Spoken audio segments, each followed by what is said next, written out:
Do you have to do the tags again? Probably. Hi, I'm Micah and this is Ernie. And you have landed on Living with DID, which is a channel dedicated to mental health awareness, reducing stigma, and just overall wellness and health, mental health particularly, especially surrounding the disorder of dissociative identity disorder, which is formerly known as multiple personality disorder. I am what is called a system spouse. Because Ernie has dissociative identity disorder. He was diagnosed at the age of 38, properly and for the first time, because he was pre-diagnosed with many other wrong diagnoses, which is the case with many systems and many people who suffer from this disorder. But welcome. We generally focus our stream on education, discussion, just all kinds of stuff. We also get into a lot of silliness. We talk about pop culture. You never know what's going to happen. So if you like the vibe, please stick around and hit the follow button. If not, thanks for stopping by. This is a safe space, and we do enforce that very strongly. Please give trigger warnings on anything related to mental health, trauma. And other than that, have fun and welcome.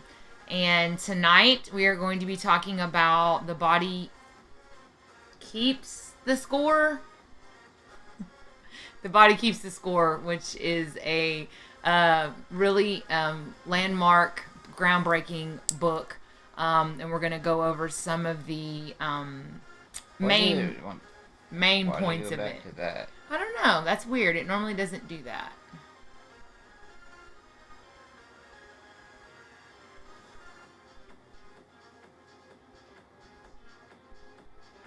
Anyways, we've had a pretty lazy day. I haven't felt well. My tummy's been hurting, but it's not like debilitating. So here I am, and my baby took care of me all day. And hey, Dougie, no one important. What does that mean?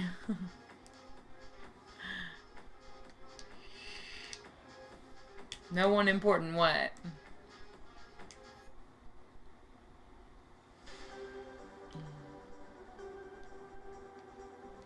Anyways, a very famous system is streaming right now, and I've noticed that it's every Saturday. They have a schedule, and that our chat viewers are down on those days, and that's to be understood. So we may be taking Saturday nights off. I don't know if that would be a good plan for us or what. It's up to you. I don't know. Whatever. It's whatever. We did get our fire truck emote. Yeah, what did you fucking do? It looks like shit. It doesn't look like shit, does it? It looks like, for one, it looks like shit, and for two, it's actually unnecessary. No, it's for when you switch, everybody's like, fire truck, fire truck. But, like, anybody typing from a cell phone or whatever can make the fucking fire truck. Yeah, but a lot of people are definitely not on their cell phones. They watch on their laptops and on... But, no, look, put it up there. Fire truck. It looks like shit. I like it. Yeah, I like it. And... Okay, active erasing chat. And that's one that's... New. And fucking tiny. I can't even see that, bro. Yeah, that's retarded. I guess that's gotta go. It's what? I said, I guess that's gotta go. No, what you said before that. It's stupid. Okay, thank you. Or I probably said it's retarded. Yeah, you did. Okay, well, whatever. Just Cinnamon Rolls, I love your titles when you come in. We missed you last night, man. We had a great stream. But welcome back. We got raided last night, which has never happened before, and we had like 30 people in here. It was wild. But I'm so glad to see you, man. How you feeling?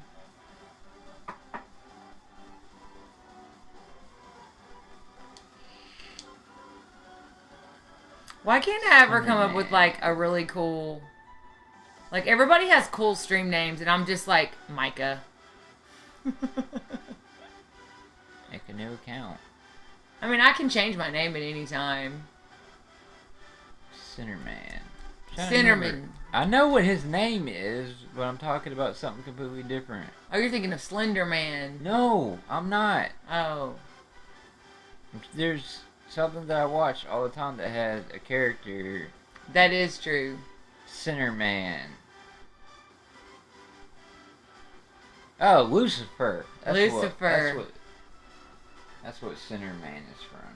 Yeah. Not Cinderman. He's different, but there's the character Cinderman. Yeah, it was a great stream, boss.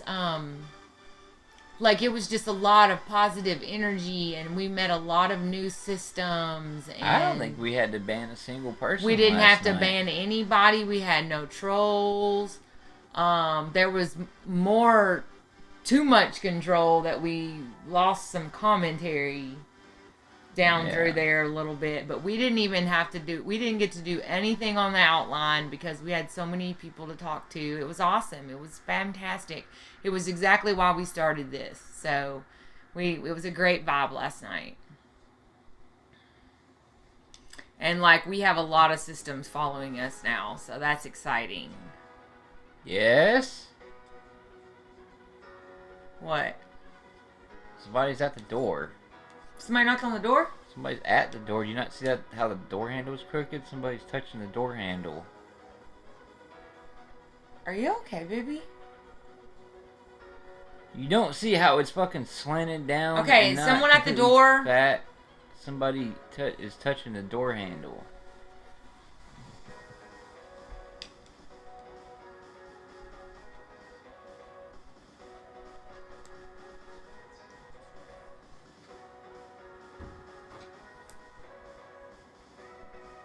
Alright. What up, Dabs? You're losing fillings in your hands. Oh, it's that Cinderman said it was him. Somebody was. So I'm wearing my custom Xander's a Dick Love Bay shirt. If you're familiar at all with Ernie's system, one of his alters' name is Xander. He's my what do you call us? They're side chicks. What is he? He's my side chick. He's my side dude. I don't know, but anyways, actually I'm wearing this shirt because I was sick today, and Ernie is such a good boyfriend that he went to my house and checked on my dogs for me and brought me lunch, and just so great. And I asked him to bring my Team Havoc shirt, but he couldn't find it. He even looked everywhere, which you didn't have to do all that. So this was the only one he could find, so he brought it. But I thought I would like put a spin on it because he's actually kind of sick in the inner world. He's kind of gone a little crazy, I guess is a good word to say it. He's unstable. He's unstable. Thank you. Crazy is a bad word. And I didn't want to. You're not hearing that. That's what happens when they shut the garage door. It sucks the air through the house and it makes the door do that. Are you okay, baby? I'm really concerned about you. Like your mood has gone like almost like you're paranoid or something. Are you triggered? I don't think so. Well, I love you and I'm here for you, whatever happens, okay? I know. Okay. Come kiss.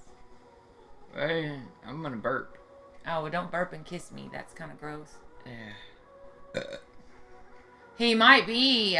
Like, literally, we actually had to start the stream, like, 3 times, because he was just, it's almost like one of your alters is trying to come out, because you're not acting like yourself.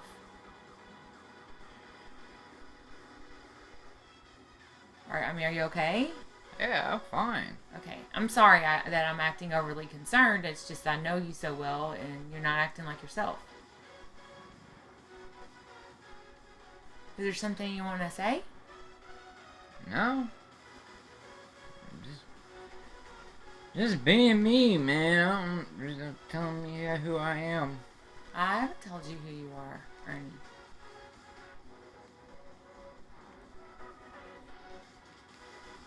I would never presume to do that, but I do know how quickly people can get canceled. That's a thing in today's culture. Well, I don't give a fuck if we get canceled or not. It ain't gonna stop me from doing what I do.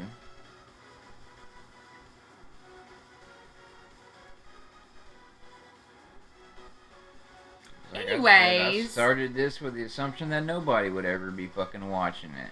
I agree, but it's okay to learn as we get older about different things and different words and different triggers. You're seriously telling me you're not hearing that door making noises? I am, but it does it all the time. Because I'm awake when you're asleep and it does it all the time. Cinnamon, can you give me an example of what we've done that would get us canceled? Because I really am curious what you think we should have. So let's take a poll. What should we have been canceled for already? But probably the fucking 3 nights of ranting and fucking reading off court documents and shit. We deleted those just in the nick of time. I just, it is no excuse, but Ernie and I come from Gen X. We just start a reboot. Yes. Oh, boss, talk to him. He's a system, I believe. And I think, yeah. Cinnamon, we actually, you weren't here last night, but we did offer a formal apology for our behavior. We deleted those VODs. They are gone. That does not reflect who we are as people. We are not petty or enraged individuals. Just didn't represent who we are as people. It doesn't mean that we aren't going to fight back or defend ourselves. It just means we're not going to stoop to people's lows. Yes, exiled system.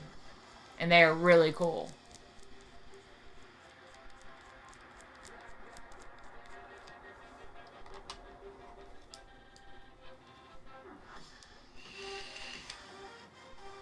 You know what, Cinnamon?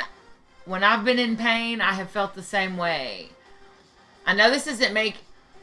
Maybe it's a similar analogy. I don't know. But, oh my God, do they live in New York City? Because I'm looking for a crash spot.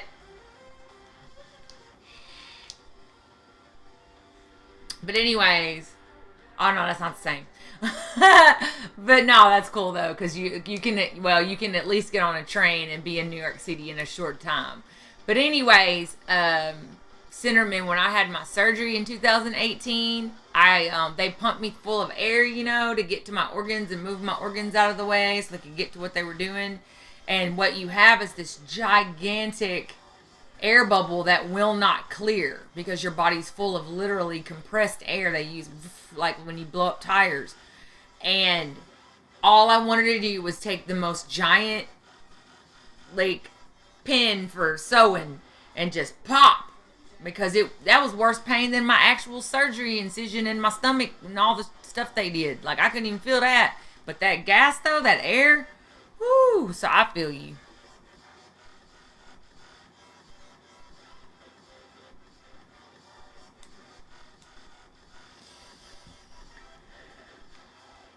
Yes. Oh, because you probably have a high pain tolerance. I was just talking to our friend Joey today, who has a really high pain tolerance from chronic back pain. Arnie, that reminds me, Joey wanted me to show you the results of their new. Huh. It looks really good, doesn't it? Look how anatomically correct, Yeah. They're right where they're supposed to be on a dude, I guess. Anyways, he literally I said don't spend a lot of time looking at dudes' nipples. So No, Joey said I could show you this. It's Captain America on the phone. Cool. Anyways, he said that just make sure, just so you know, you can show Ernie. So, So Yes. it wasn't, please show Ernie. Ernie is allowed to see this if you want. What? It's dude's chest. I don't understand. No, I'm saying, so it wasn't, he wasn't like, I want you to show Ernie. Well, It I was think more he like, implied if you it. want I think to he, show Ernie, that's okay. which probably was like, he's proud. He's proud, you know? Well, he should be proud. He should be, right. Anyways, you guys, I'm going to get started with our outline because we're trying to get back to more of who we are as a stream and what we believe in. So,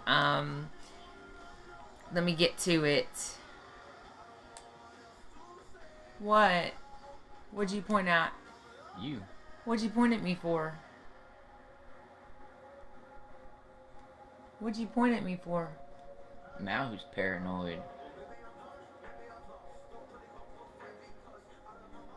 Okay, I don't... Yes, they do, Daft. Ernie's biggest physical symptoms that he has to do with sleeping. Monarch, where you been, bro? Did you literally just go like that? Ernie went. Monarch.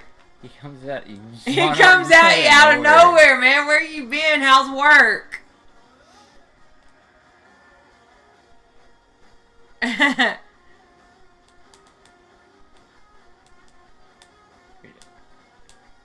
Talking about like your female coworkers or what?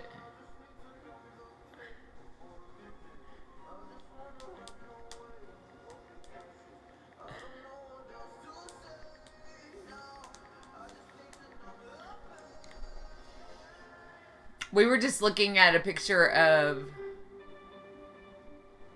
bro, Monarch. Don't do that, bro. I mean, I guess it's okay as long as you don't, like, harass them or... Well, a lot of women are married. Cinnamon.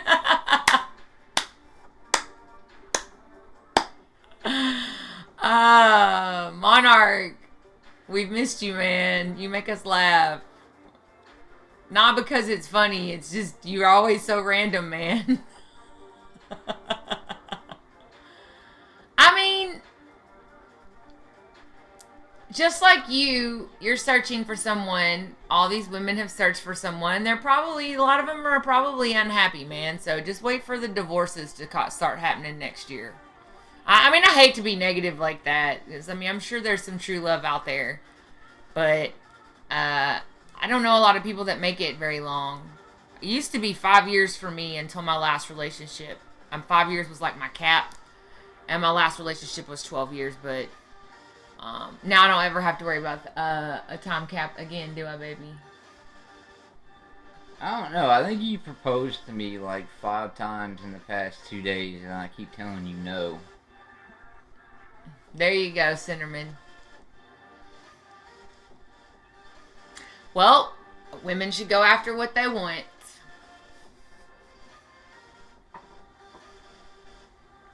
Was it yesterday we were in the store and Yeah, this held motherfucker. up a bundle of fucking I roses? literally got some flowers out of the flower thing at the store, and I held him up and I said, "Will you marry me, Ernie?" And he said, "No."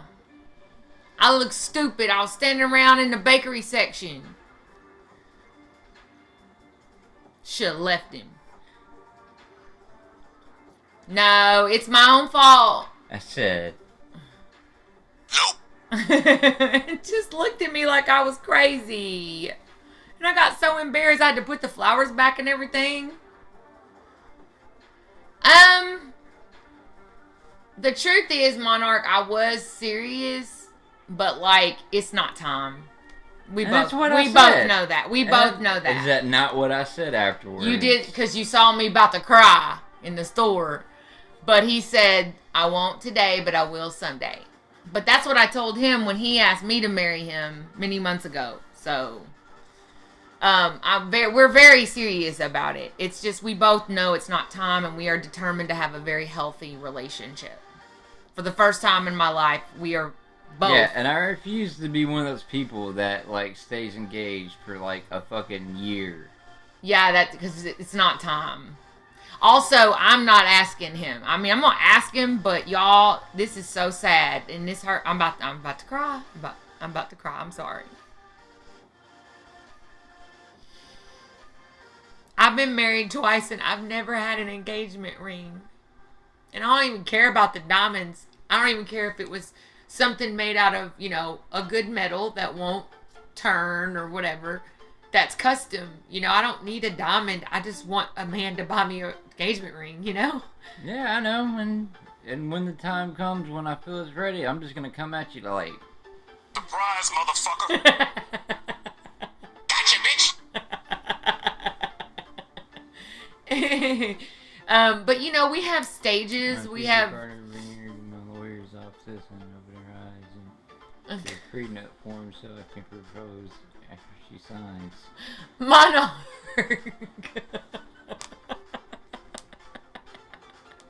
Where? Fuck this shit, I'm out. Monarch, you crazy as hell, bro. Boy, that escalated quickly.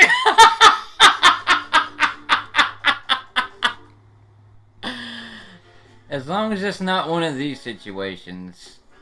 What are you doing, step bro? Right. I really feel like this is Monarch, though. I love you, bitch.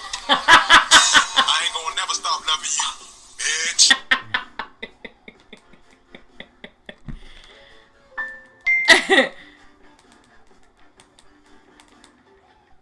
I just don't want to be, you know, flipping through news articles and know that this happened to you, bruh. FBI, open up!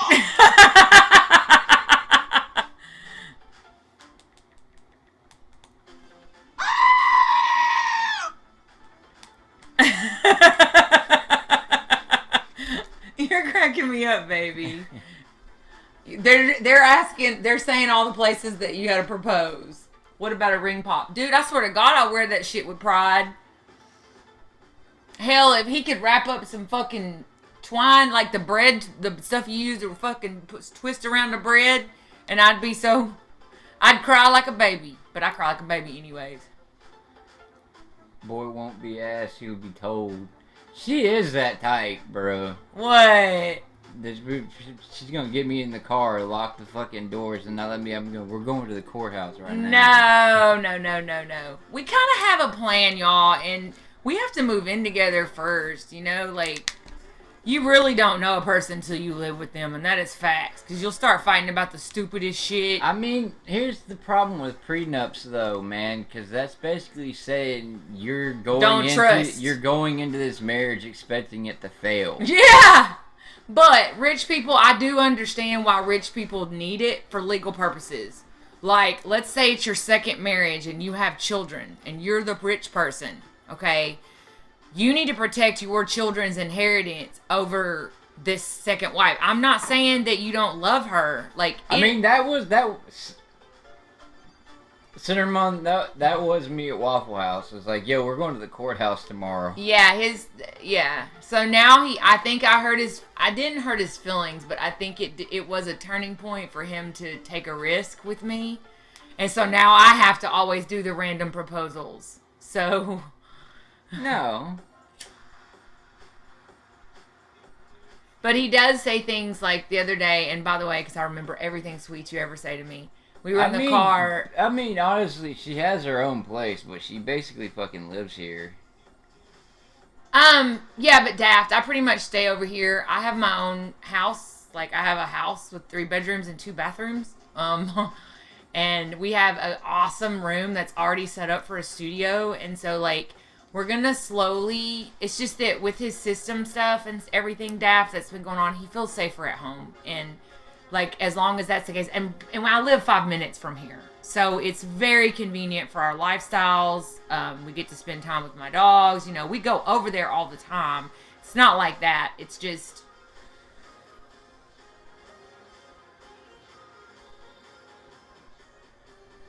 Okay.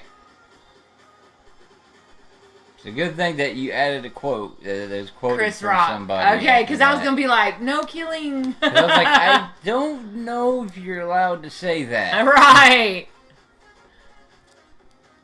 I mean, so you can always Daft, just kill her first, then marry her. And you ain't got to worry about it. So what's crazy, Daft, and this is the truth, because we like to keep it real. We like to keep it real. When we first were dating, Ernie used to stay over at my house a lot, but he also didn't know about his system. So ever since his system has arrived, he feels safer in his own space. And so I respect that. And even though we would have more privacy and Monarch sent us a YouTube. I'm scared to click on it. Daft. Oh my god. And it mostly has to do with Daft. anyways. Aww. Oh, and I will show up looking that beautiful too. Trust me, I will be all the way decked out. Last question. Do you ever just crunch your guitar? What is that? What does crunch mean? Like slam it? Well, I don't. Well, let's see. Well, we'll see. See what the link is. Oh, I think it's the link of the Chris YouTube quote. of the Chris Rock quote. Okay. Chris I was like, Rock. I don't know if I want to click on something Monarch posted. It might be scary. But anyways, so yeah, you know, we've got to do. Disapprove of my partner. Aww. I know. Oh, Jordan said that. Yeah, Jordan. I thought Daft said that. I don't know. Daft's got a partner. Daft's set for life. Nah. But we Thing is, Jordan, I already trust your judgment anyway, bro. By the way, one of my Christmas presents that I got last night is actually for our studio, for our streaming, because I have a room that's already perfectly set up for streaming. It's literally an office already. It's got these dark red walls. Like, it's a really pretty room. Like, just, it's already set up. I got a damn fucking futon in there and shit. We just gotta decorate it, you know, for the background of the stream with all our nerdy shit. And one of the things that Ernie got me for Christmas that for some reason he wanted me to have last night because he couldn't stand waiting any longer was a giant canvas of our tattoos next to each other. So like, you know, like our, you know. Yeah. And it's going to go in our new studio. So. And the other one was just a picture of me and her. It's actually like. So Xander didn't unban anyone today. Well, heck, we haven't banned anyone to fucking unban. Yeah, we didn't have any problems last night. Oh, wait, no, Dougie did reban everybody. Yeah, he rebanned them. And Dougie, by the way, we did, when we turned on auto mod and you went to bed, Daft had to fix some stuff. It went into like a mode where a lot of words are banned and stuff, and it was messing up people being able to post. So we went in and Daft went in and adjusted it. So y'all check that out and figure that out. Because it was making where people couldn't post. Anyway, something we did with AutoMod. Yeah, and like it wasn't even like coming up with a approve or disprove thing. It was just automatically going nope. Well, Monarch, you actually legally can buy what they call mail order brides. Yeah, they come from Russia. They come from other countries, not just Russia. I would definitely recommend Philippines because at least, you know. Then nah, don't say nothing. I don't care if it's a joke. That's disrespectful to somebody's culture. I don't know what you was about to say. It scared me for a second. That, like, they'll actually stay with you? Yeah. Or they'll kill you. Yeah, or they'll kill you because Philippine women don't play. Oh, it went away. Yeah, because I'm pretty sure Dougie removed it. No, Daft timed it out. Daft 1 timed second. out. Yeah.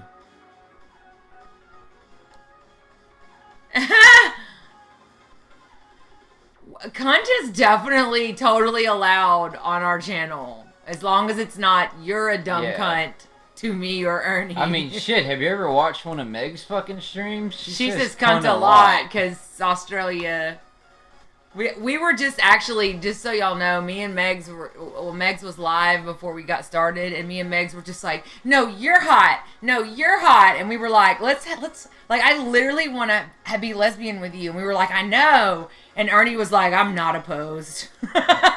Megs is hot. I mean, I'll be a cuck for that. Like, I'll sit in the corner and watch. I'll be like Jeremy. We were trying. Yeah, we were just trying it out, Cinnamon, to see how we can mod it. Thank you, Daft. Yeah, cunt is definitely appropriate on our channel. Dude, boss, she is the coolest chick, man. She's so bubbly. She reminds me... Jordan, tell me if she don't remind you of the Australian version of me. Like, in every way, like... If we even have colored hair, you know, the whole 9 yards. We wear glasses, like... Anyways, so we have a girl crush on each other. We definitely do, and it's really cute because we were even at Waffle House last night, and I showed Ernie the picture that she sent me when she had recently, one of her alters came out and dyed her hair like a really bad color, so she was having to correct it. So I asked her, hey, send me a picture of how your hair turned out. Well, she sent me this hot-ass picture, and me and Ernie were at Waffle House, and I showed him, and I was like, why is she so damn fine? Like, anyways. No, Nathan. Oh, she's playing guitar now on her live. Just so y'all know, if y'all want to pop in and say hello to Megs. She sings? I love you, bitch.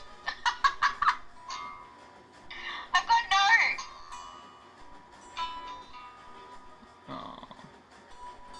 Ernie's texting her chat right now. I give Hey up. guys. Got it out. Okay, awesome. Is it Rella or who's fronting right now? That sounds bad. Your sister sounds freaking awesome. Micah in our streams gushing over her girl crush on you, damn it. I need to see this. Alright. I can't make it.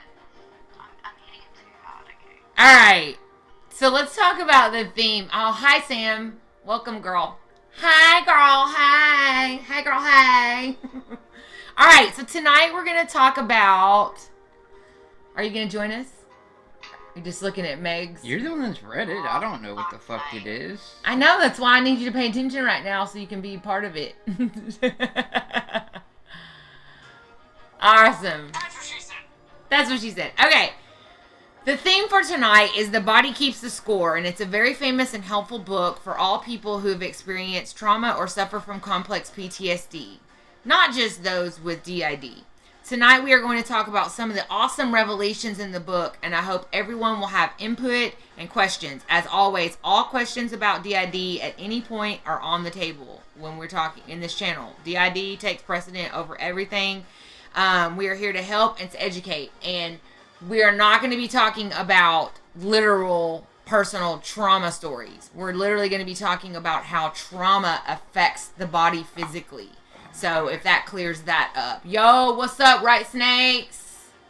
What is up? Dan the man. Dan the man. Dan the man needs a button. I just had to see what it was. It said Gangsta's Paradise.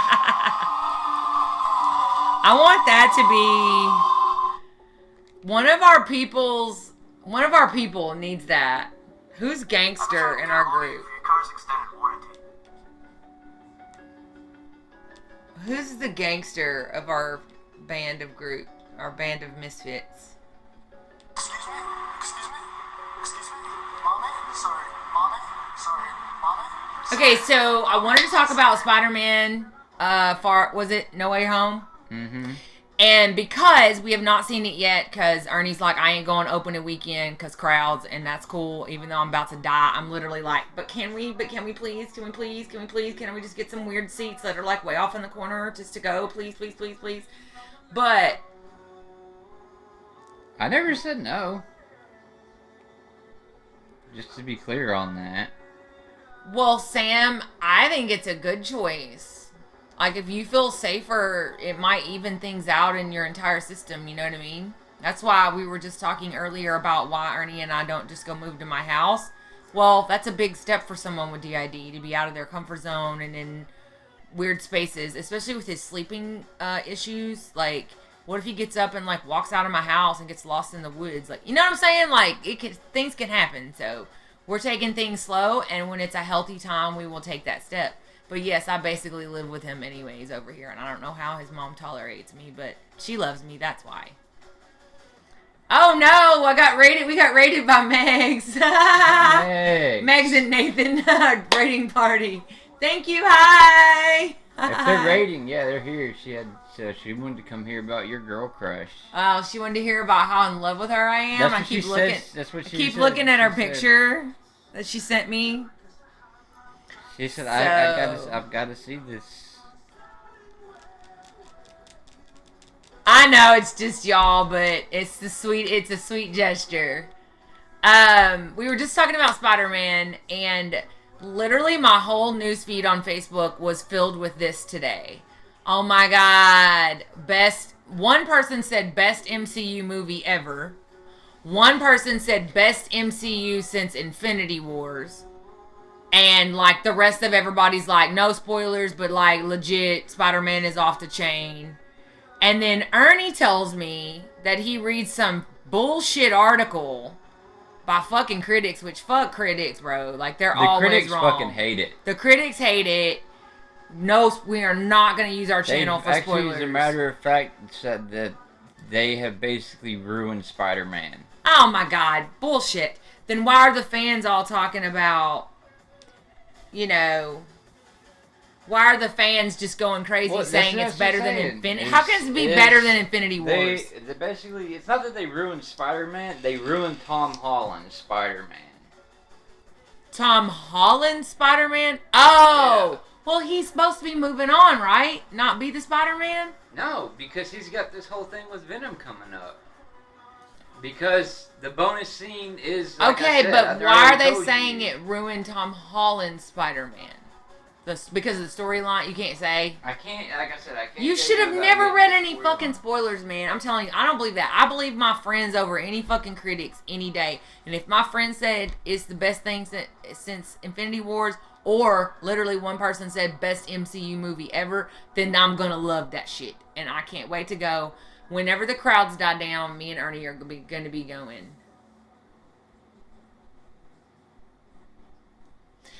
Sam, I know what you're talking about. Rella kind of told us about some of the other altars. So, yeah. You got to protect yourself at all costs. Like, period. Oh, my God. Yes, that, what's it called? Invincible. What's the name of that movie with Sandra Bullock, Megs? I got it written down. I actually have a note. I have a really problem with notes because I have OCD. Unforgivable. That's it. And I have a note full of movies and shows that I want to watch, and that's on there right now. So I'm glad to hear that it was good. I love her. I saw an interview about it, and she said that she put her the role was really personally important to. What? Her. Can confirm, 100%. Despite, of course, the classic Marvel fucking thing that Tobey Maguire and Andrew Garfield are in the movie. Oh my God! Why did you do that? That's a spoiler, bro. It is not a spoiler. Everybody knew they were going to be in the movie. It's not a spoiler. No, because here's the thing. Because they're not just there as like a quick cameo thing. Like they have a big part. Rella told us all the names. I'm not going to name their names in case it's triggering. But, yeah, all the names, and there was a particular... Is that what you're talking about? That you don't want to trigger them? Mm-hmm. I'm talking to Sam. Well, anyways, Megs, I saw an article that she put a lot of personal effort and money behind that movie because she's really cared about the role. And apparently there's a plot twist in it, but don't tell me because that would ruin the whole movie. Hope it's better than fucking Birdcage. Birdcage was good. Quit lying about Birdcage. That shit was good. Bruh, half that movie she spent fucking hating her goddamn daughter and hoping she would fucking die. I mean, it's Apocalypse though. But the best part of Birdcage was... No. The worst part of Birdcage is how many missteps they made in the Apocalypse. They did not make good decisions. The worst fucking thing they did is fucking trying to be goddamn A Quiet Place, but just changing it to sight than sound. Okay. Just like what's that other fucking movie that they ripped off of where the motherfuckers act off sound and shit, and it's got fucking Yes, Sweet Tooth. Megs, me and Ernie watched that like one day. We like literally stayed up all night and watched that shit. That shit was good, y'all. Apparently we have to rewatch The Witcher. Yeah, we have to rewatch The Witcher because the season 2 came out and I don't remember season 1 because I watched it during the pandemic and all I did during the pandemic was take pills. So, how excited are you for Wednesday? What's Wednesday? That's when The Matrix comes out. I literally, first of all, we need to buy our tickets. Or do you want to watch it at home? There's no way I'm going to a theater for that. I want to watch it in the theater, baby. I want to watch it in the theater. Bird Box. Jordan can go. Bird Box, yeah, that's what it is. Yeah, no, the second season of Witcher dropped last night, actually, Megs. But I want to go back and watch season 1 because I feel like I'll be totally lost in season 2 because I don't remember. I literally spent the pandemic. Okay, so here's the story. My husband left me in the beginning of the pandemic. Blah blah blah. I don't care. Oh, that motherfucker called me today. That sorry bitch. Talking about Dude, I was steadily in the background talking shit to He was him. like, motherfucker. Anyway, but anyways, he left me at the pandemic, and I was not the chef or the cook in the house or anything like that. So I spent the first 3 months mourning my 12-year marriage. I was so jacked up on pills. It was really, really sad. And then I got my life together and learned how to cook and did all this stuff. But some of the stuff that I watched during the pandemic, it's just all a blur. It's just all a blur. Like, all I remember is that Henry Cavill was like the hottest fucking wizard I'd ever seen in my life. Did you just say fucking wizard? Whatever the fuck he is. He's a witcher. Okay, he's a witcher. He's is a the monster witcher. hunter. A monster hunter, whatever. The fuck bitch, he could Call hunt. him a witch one more goddamn time. He could hunt tampons and he'd still be hot. I don't give a fuck. Like, would you watch a show where somebody hunted tampons? No. I don't know where I came up with that. I've actually only played like the third one. Hey, Exiled Ones. Austin. The tampon witcher. Bro, y'all need to stop. Speaking from experience as somebody, trigger warning, possibly, I don't know, but like my fucking ex-wife fucking pulled her tampon out and slapped me in the face. Okay? Wait a minute, no, wait. Wait, baby, I'm sorry, I did not mean to laugh. That was not fucking funny, bro. Like, hey, Countess. It's Alex. Fronting, I'm sorry. You're Austin in the Discord, so I got confused. Bye. And I'm gone. Bye. Yeah. What happened? I do not blame you at all, Artemis.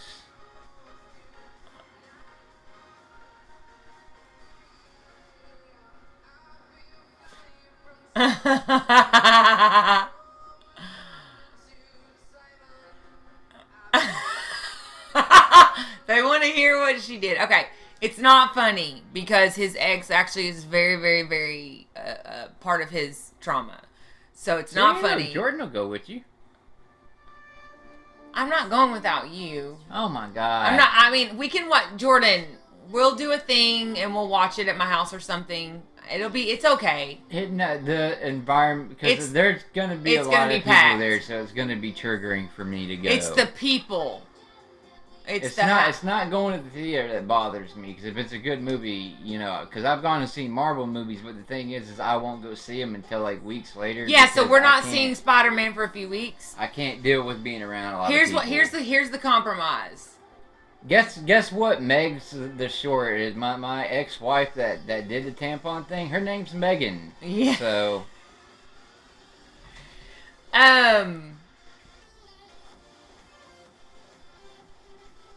Oh no, you need to stay far away from them, Sam. Oh, cool. Awesome. Well, I'm glad you're here for a while. Yeah, Megs is like really come so far, and we've only known her like a month, and like she's just like oozing confidence. You did that too? She didn't throw it at me. Like, she reached, like, cause she always wore like these like sundresses. She just and she never wore underwear, so she just reached up under there, held it by a string, swung it, and just flat right across the fucking face with it. And like I instantly vomited. Issue a trigger warning. I'm proud of you, babe. I'm really proud of you.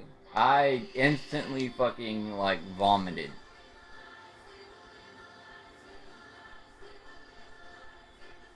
But anyways, she was something else. Tamp slap. God damn it! I already forgot what the name of it was. What? The female version of a tea bag. I don't know. I think it's called a clam slam. Clam slam.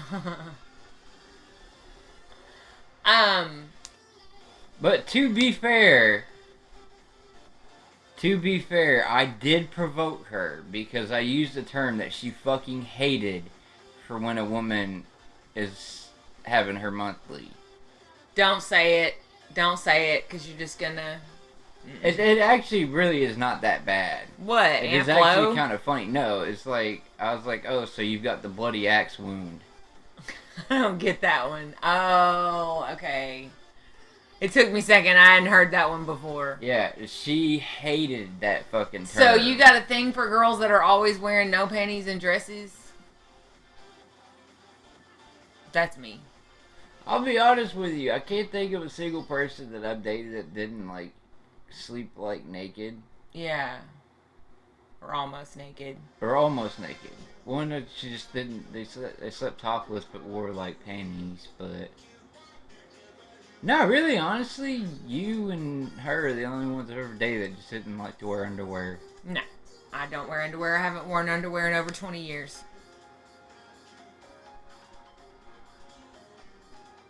And you get really used to it, and when you put on underwear, you feel like you're being choked to death. You're like, like when you have to. I call them my emergency panties. At least, because here's the thing, I used to sleep, like, pajama pants, No, Megs, I know. Everything. All women are different. I have both friends that don't wear and wear. I think it just depends on, like, what kind of, like, pants you wear, because, like, she wears, like, those fucking, like, leggings and shit all the time where you... Right, really so it's basically... Necessary. Yeah, I wear it's leggings. Great because she wears some that sometimes you just, like, you bend over and it just goes full see-through and there's just dead ass. Well, I don't wear them outside. Yes, Sayer. Do you wear like the old man boxers or like the tight ones? What are they called? What are the kind that you wear? The nut huggers? I don't know. They're not called nut huggers. They literally boxer briefs.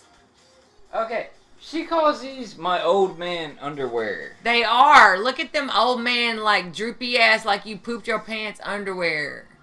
Because there's like plenty Show them what kind, but... Because there's plenty of fucking breathing room in there. No, that's old man. That's old man boxers. Show them the kind you're supposed to wear. Show them the kind... I had to go buy... when I met Ernie, I had to go buy him boxers and everything. But she insists that I wear fucking, like, these Yes. tight ass motherfuckers that are just Those are like, called right up on boxer my briefs. dick all the time. Yeah, well, that's what guys wear in 2021. But guess what? It makes my... Well, you just enjoy my sweaty balls, man. I'm sorry, man, but my nuts need air.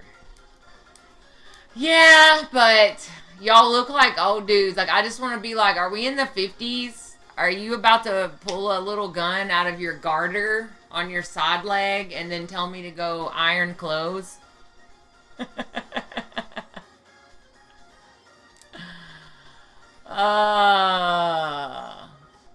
Oh, he's saying that pussies drive Mustangs. I get it. Budgie smugglers? That's so cute. I was gonna do a thing, Megs, about like what do you call things in your country versus what we call things, because You need to let that go. I need to let it go. Why? Yes. It's funny. Okay, I understand that, but we don't usually have enough people in there for it to matter. Well, we have a lot of people from Canada. We have Australia. We have Germany. Hey, Dragonfire System, don't know your name. It's who's fronting? I think they said it was Sayer. Sayer's here. Sayer. Yeah. Oh, Sayer, you're Sayer's back. back, Oh, yeah. Sayer's back. Yeah, Awesome. I'm so happy. I don't know if you got to see the emblem I made for you on Discord or not, but It's cool. whoever saw it, I'm glad they liked it. I don't know. Did Megs, have you even seen yours that I put on Discord today? And I made one of Meg's. I made you a logo and I posted it on our Discord. It does look like you though, with the headphones and everything. You need one with like a little ukulele or a guitar for her. Well, they didn't really have that. Yeah, it does look cutesy like you are, Megs. Yeah, I made you a logo. It didn't have your hair color, so I made you one with your hair color. Yeah, that's this thing. I can't change what like the people. I thought it themselves was look like. cute. And it does remind me of you, what he did. The only thing that I can change is like the lettering, like the font and like the outline color and text color and all that. But I plan on making one for everyone in the Discord. I'm so happy to hear that. Daft and I were... Well, that's good. That's good.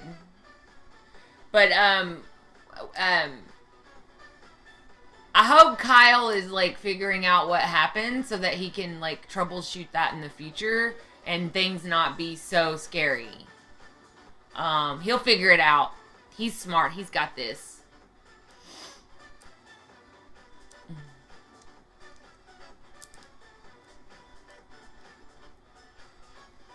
Anyways, let me get back to the outlines. We talked about Spider-Man, right? Talked about Spider-Man, Matrix. If you want to know how excited on a scale of 1 to 100... Right, I could literally spend the next 3 hours talking about Spider-Man. I know you can, baby. And if you want to, you are definitely welcome to. But it is Matrix is coming out Wednesday, and on a scale of 0 to 100 of how excited I am, it's literally 2,000. Okay, I will just say one final thing about... Well, yeah, I'm glad you like it. About the Spider-Man movie, that confirmed what the fuck I said. What? Is they're saying that part of Andrew character's growth there, he's kind of like on a redemption arc. So I'm telling you, that is 100% him that goes diving after MJ. Oh, that's good. That's good. But you need to quit giving out spoilers. Alright, I mean, the hell is it a spoiler when it's a scene from the movie that fucking she's falling from the thing? But I'm telling you, like, they fucking made it look like Tom Holland's Spider-Man glove when it's actually gonna be Andrew Garfield. Just so everybody knows, Songbirds, hey, what's up? Okay, Mr. alright. Lonely, what's up? That's cool. Alright, cool.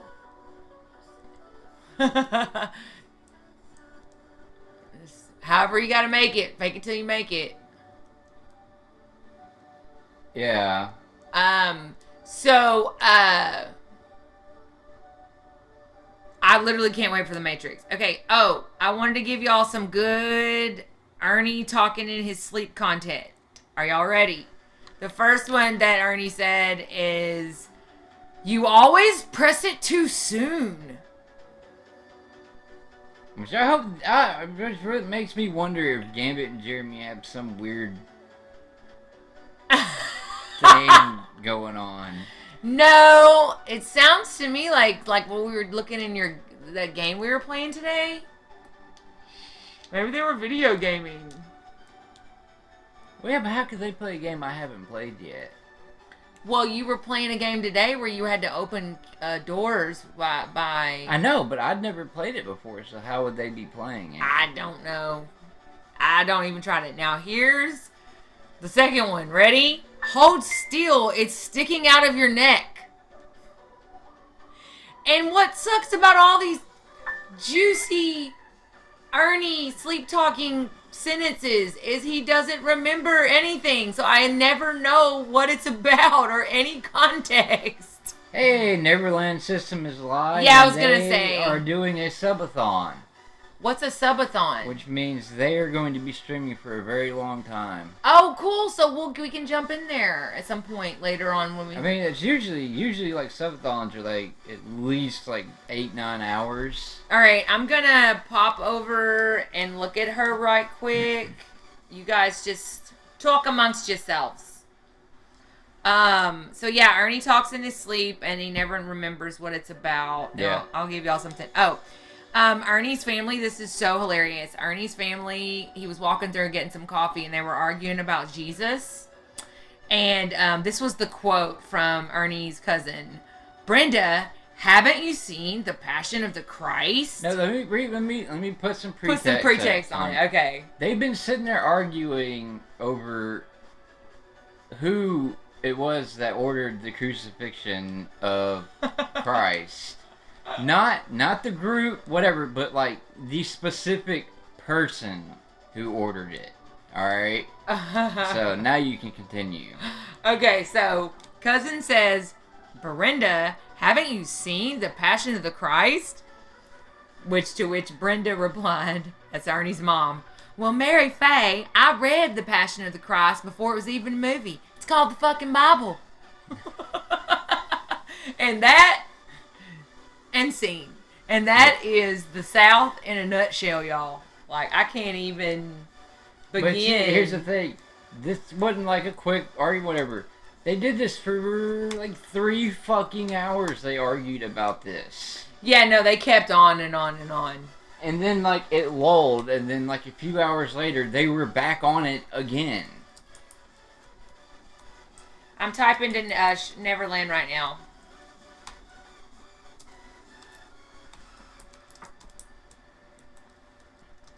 Oh, she hasn't even started yet. No, it's just on an ad. Yeah, oh, it's starting soon? It's starting soon. Okay.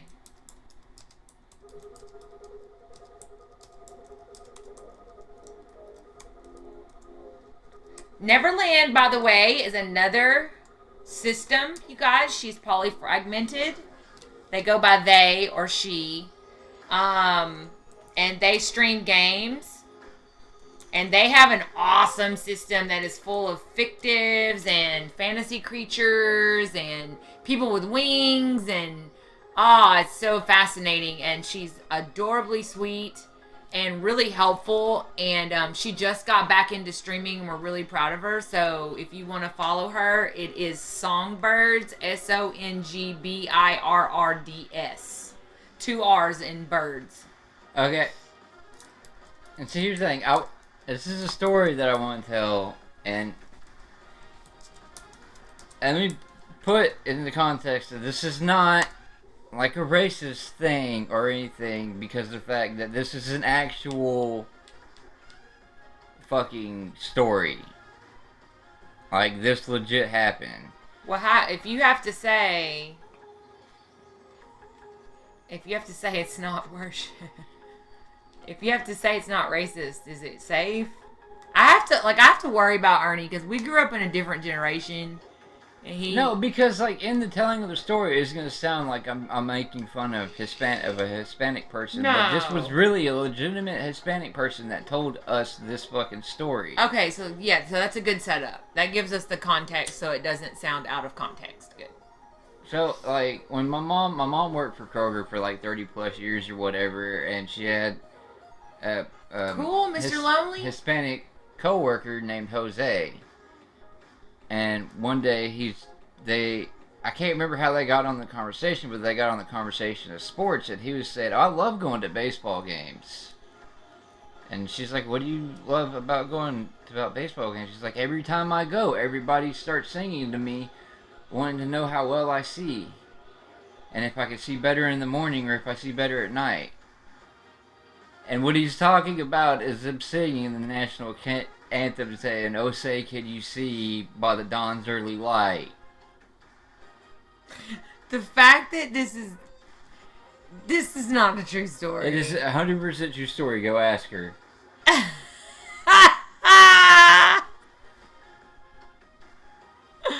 That's a good one. Like there's more to it, but it's just that first part is what really got me cracking the fuck up. That's hilarious. But like, yeah, he goes on about like the whole fucking song and how it was about him. Okay, I found the most epic fucking post on the internet ever. This is for the ladies. Holler if you hear me.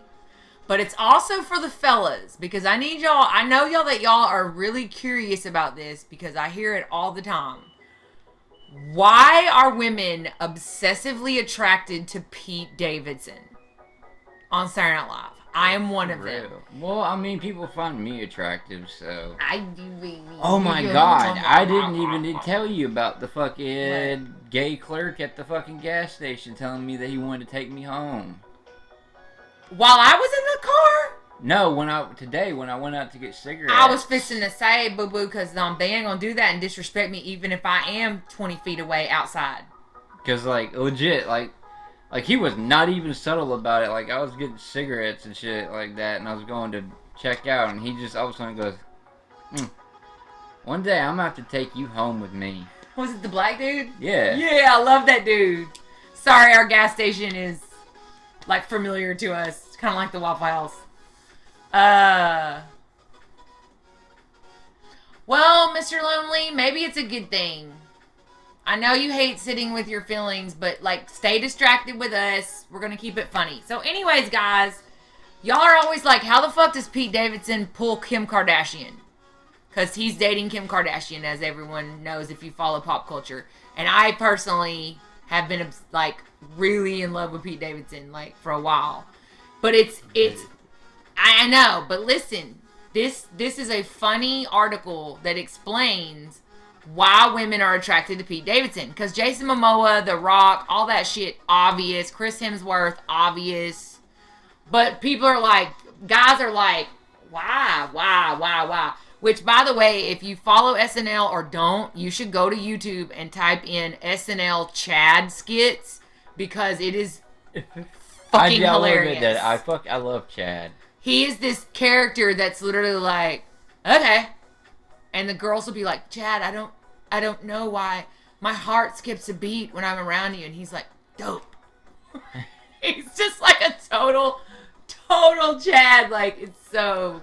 He dated Kate Beckinsale. Like, Ariana Grande was engaged to her. But now he's got Kim Kardashian. So this is so funny. So the name of the article is literally, people are explaining their attraction to Pete Davidson. And I just looked him up. Ew, why? Girl. Like, honestly, Megs, look you up SNL Chad. Chad. He is fucking hilarious. He is a Saturday Night Live person, and he is fucking funny, and it makes him hot. So, but people get more specific. So, number one.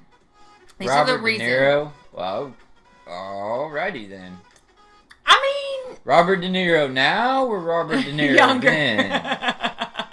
Because, I mean, it's okay if you got a silver daddy, silver fox thing going on there. I mean, I'll admit, when in that fucking Zac Efron movie, he was kind of ripped up in that, so... Now and then, girl, I ain't judging. Okay, so here are the reasons if everybody's wondering why women are in love with Pete Davidson and how he can pull Kim Kardashian. Stretch. Hey, why did it show up? It didn't. He typed it. He typed because it. he did Thank you. Oh. Actually, it is very good. That actually feels we're nice. on. Yeah, we're on an hour mark. So. That feels really nice. Thank you. Naruto. Dirty Grandpa was funny. Okay, so here's the reasons why. These are short. I'm not gonna like bore y'all to death, but here's the reasons why women are in love with Pete Davidson. Number one, he seems very genuine and he's confident in his vulnerability. If you don't know, his father was one of the firefighters who died on 9/11. He is New York born and raised on Staten Island. And Lord knows he doesn't tell someone that story every time he gets the chance. Well, wouldn't you? Goddamn, his dad's a goddamn hero. But it fucked him up. I met actual firefighters from 9/11, Right. but you don't see me bragging about that every goddamn day. Yeah, but it was very important to you. It meant a lot to you. But anyways, okay, his father... yes. When a firefighter from that was actually at 9/11 comes up and said that I just wanted to come meet you and shake your hand because you do the same shit that we do, but you do it for free. That's deep. And tell you how much respect they fucking have for you. Yeah, that's a pretty fucking big deal. Yeah, it is. It really is. But I don't fucking bring it up. But in he every also, conversation. but he also went into drugs really bad, and he got clean, and he talks about that, and he went into inpatient for a while, like 3 months. Like, dude is like very open and honest about, and he raises mental health awareness like big time. Like he is all about that life, sobriety, mental health. Well, he smokes weed, but I don't consider that to be. I don't. I think it's medicine. But anyways. I mean, Brad Pitt smokes weed. Right, I know. Everybody smokes weed. But Brad Pitt doesn't wear deodorant. Right. Okay, I get the feeling he's very focused and attentive with his partners.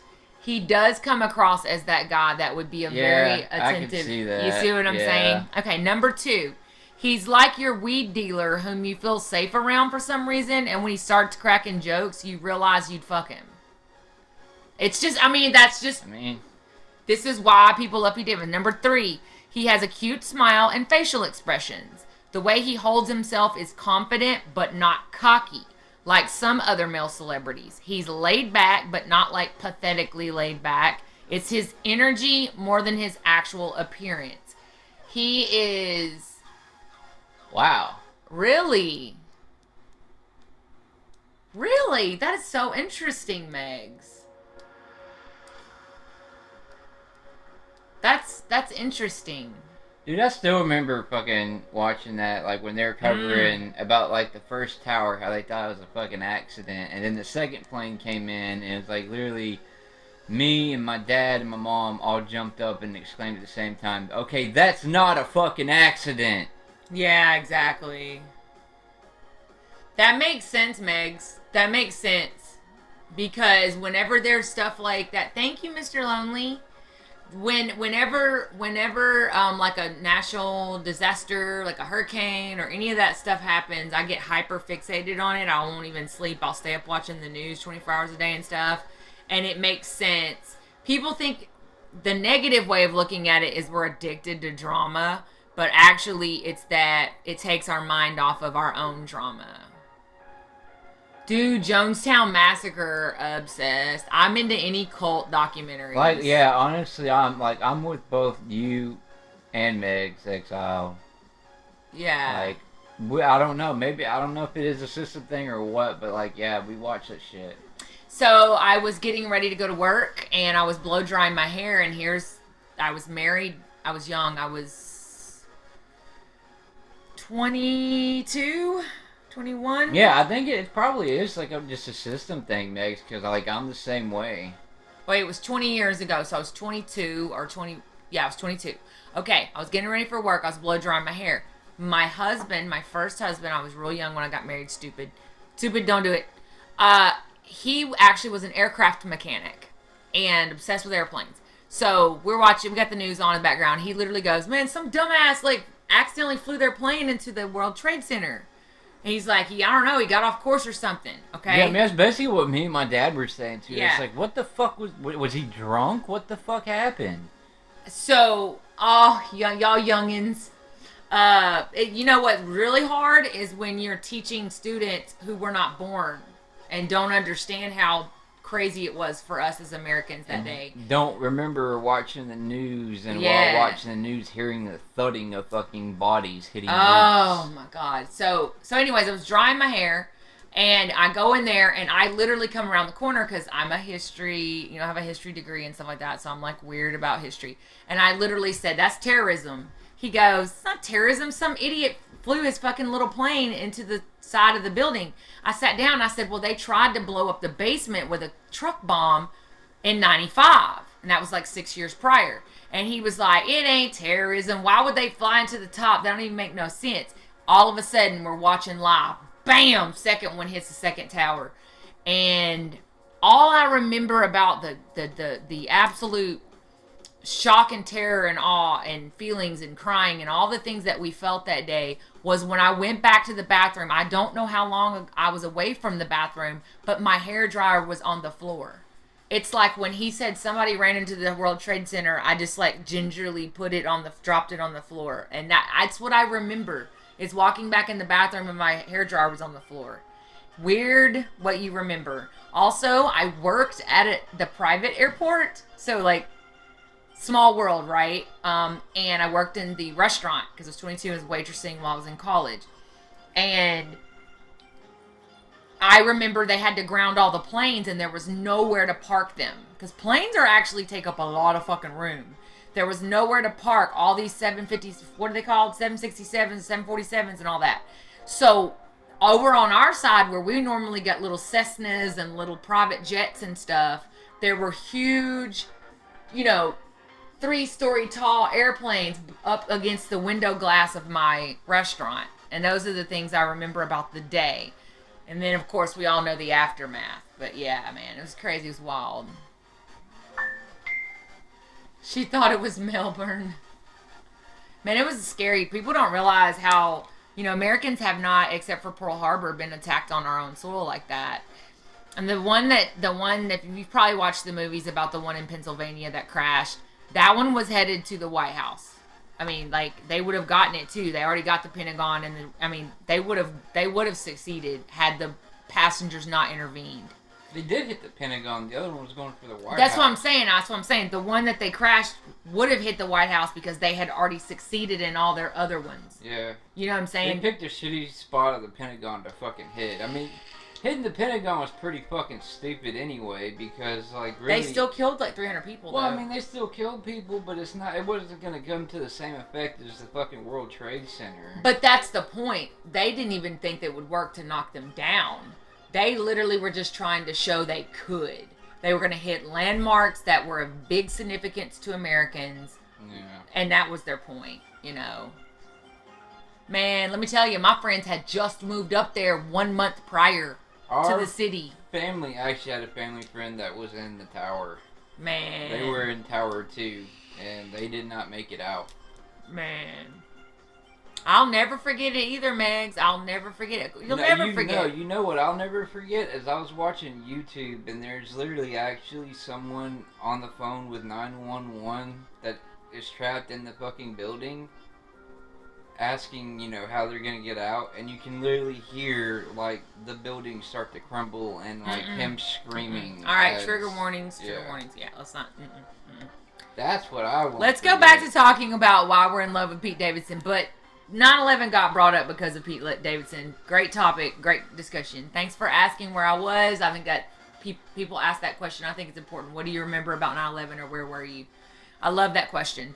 Number 4, I've already mentioned this. He's very open and candid about his struggles with mental health, and people who are that genuine and honest, while also kind, are often considered to have attractive personalities. I can tell you honestly, because being a former firefighter, that is absolutely a conspiracy. What it was the jet fuel leaking out, and jet fuel burned so hot that it was melting the steel of the building. But it did look just like how when you blow one up. Right. It's because the thing is, like, it is almost like a organized. Is it Keely or K?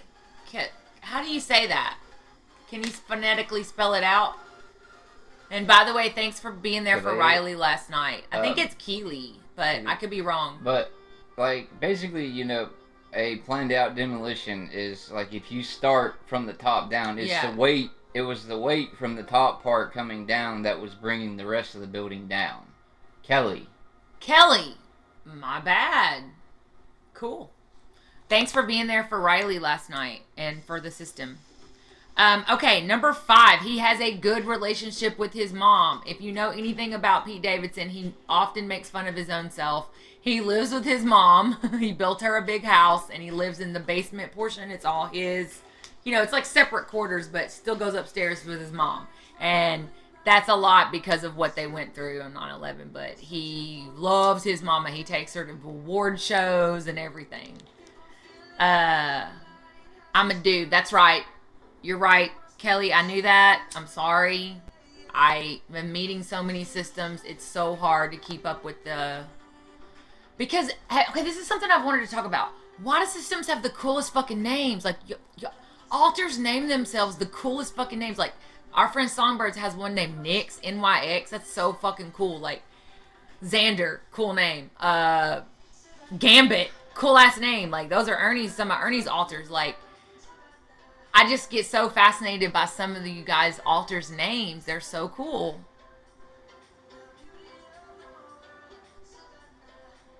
Sorry if that triggered you guys. Mel, I'm sorry. My sister's name is Melanie, and I call her Mel. My one and only sister.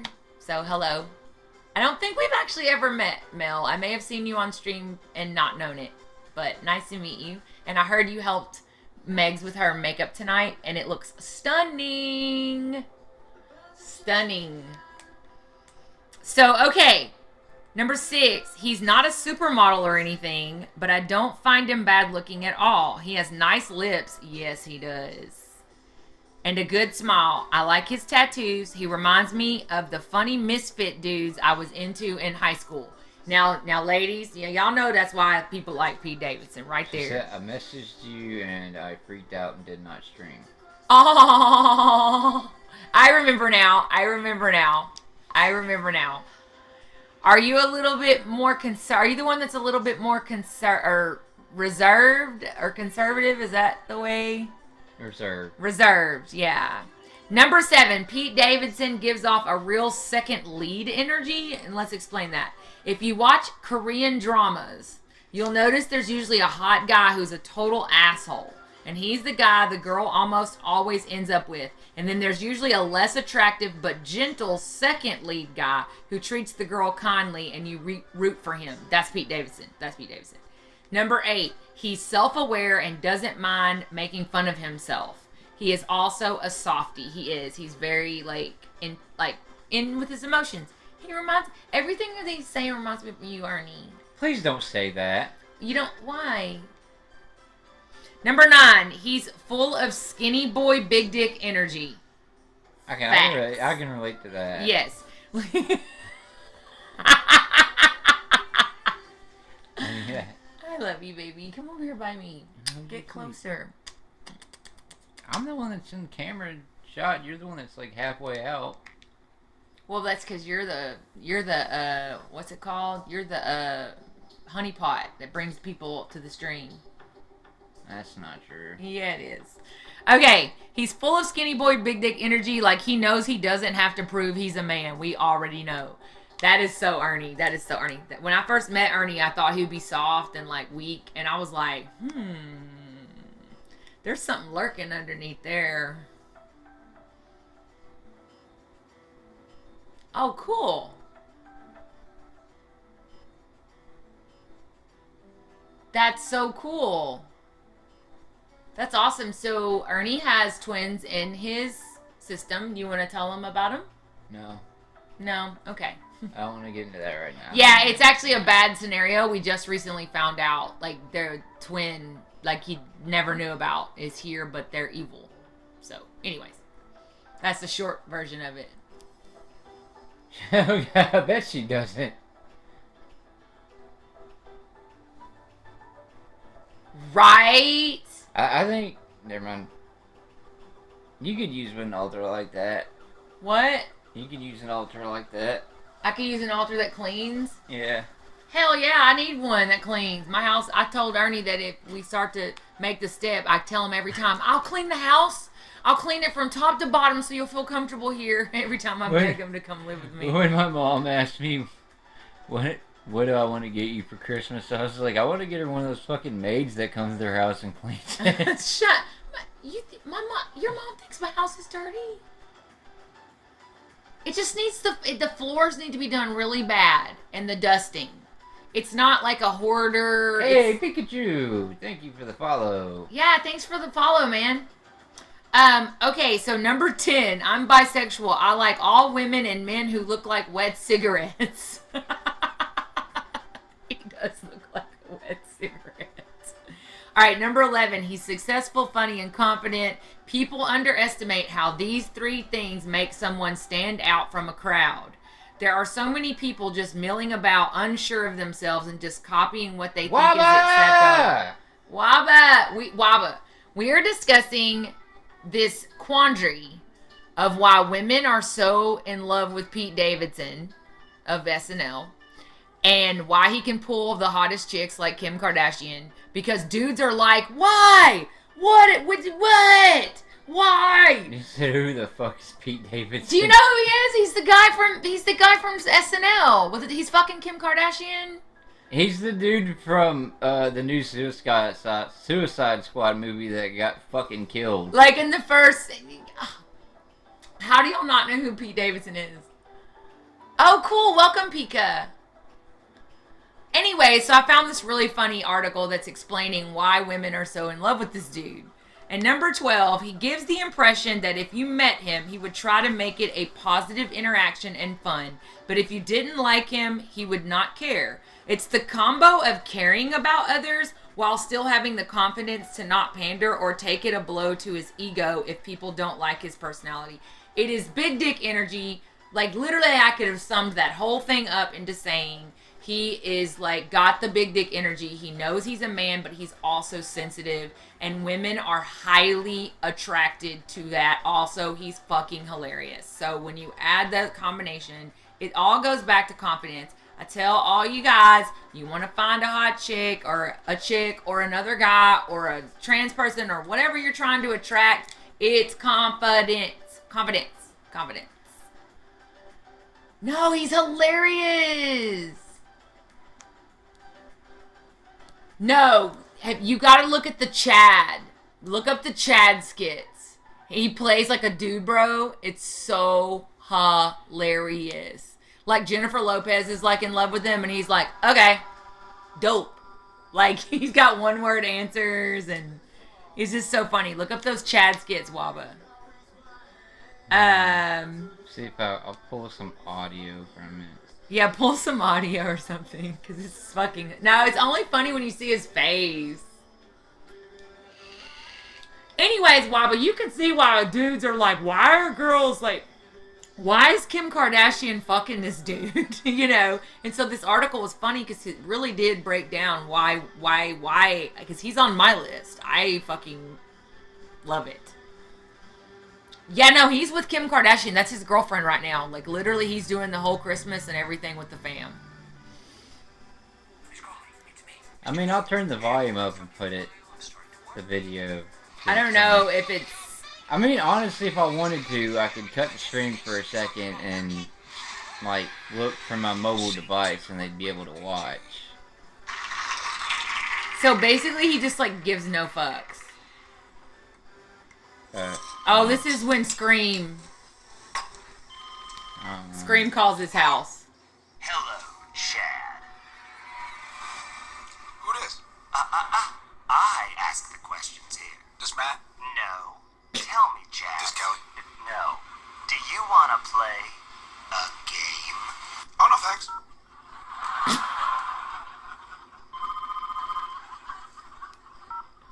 Hello? Sorry, Chad. You can't say no to a game that you're already playing. Okay. And I'll know if you're cheating, Chad, because I'm watching you right now. Okay.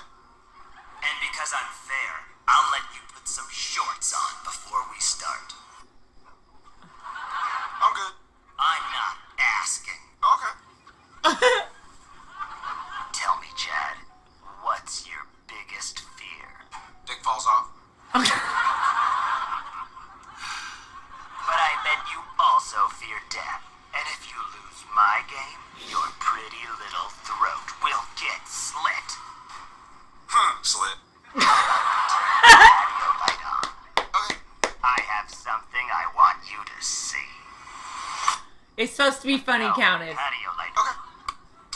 No, that turned on the hall light. The other one. Patio light. No. No. Oh my god. Never mind. He's such a Girlfriend fucking is out there. dude, bro.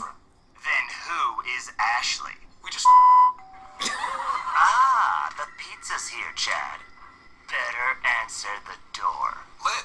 Strange that you didn't order pizza. Hello? Thanks. Shame about the pizza guy. But now you know the game is real. And the stakes are... Chad, can you get a plate? You're eating pizza over your mom's white couch and rug, and I know you're going to spill it. There's one under the pizza box. Okay.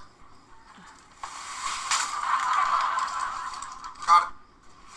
Hello, Chad. Anyways. No, Chad, I'm the person who is on the phone. Oh, what up? You might remember me, Chad. We grew up together. You called me every name in the book, except my own. Ferguson Tuttle. I actually think that's John Maloney. It is. We've met. All through middle school, you tormented me. You teased me. You made my life a living hell. Oh, my bad. You slept with my girlfriend. Oh, I'm sorry. My sister. Oh, word. Mother. She good? My hatred towards you grew in me like a cancer. A cancer that rotted away until... Are you watching TV? Ridiculousness. Yo, this kid falls right the hell off his bullshit. Chad, do you understand what's going on? Safety. I'm going to kill you, Chad. Oh, no thanks. I'm afraid you don't have a choice.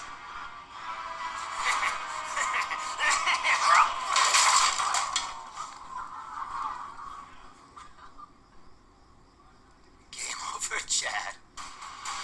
Anyways, the ones where he's like Jennifer Lopez is in love with him. And you're right, Waba, he does play some of the same characters, but I have noticed that this season particularly, they're trying to use him more and do more with him. Like, he's impersonating Andrew Cuomo a lot because he's in the news.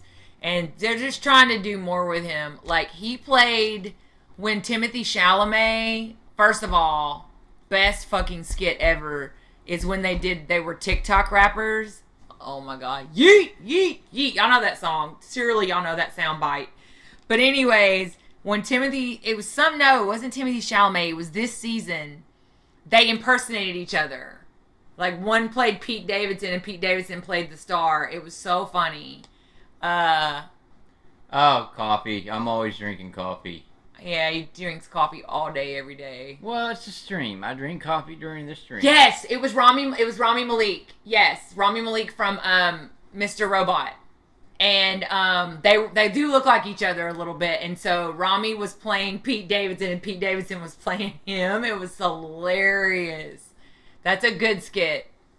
Anyways, I just like it because I actually know a lot of dudes like that, and that's like literally how they respond and communicate and text, and it's like caveman shit.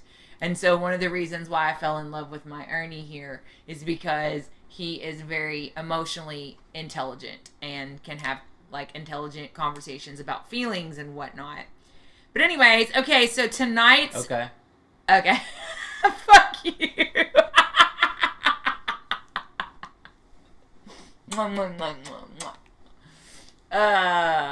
Dude, emotional intelligence is hot. No, Ernie doesn't even drink. But I saw that you said you didn't drink either. I mean, it's not that he's opposed to it. It's just he drank so much when he was younger that he doesn't do it anymore. Yeah. I'm trying to find this because I fucking... Download the Domino's app. What is this? This is my favorite. Your favorite My what? favorite Dave Chappelle skit. Your favorite Dave Chappelle? There's so many.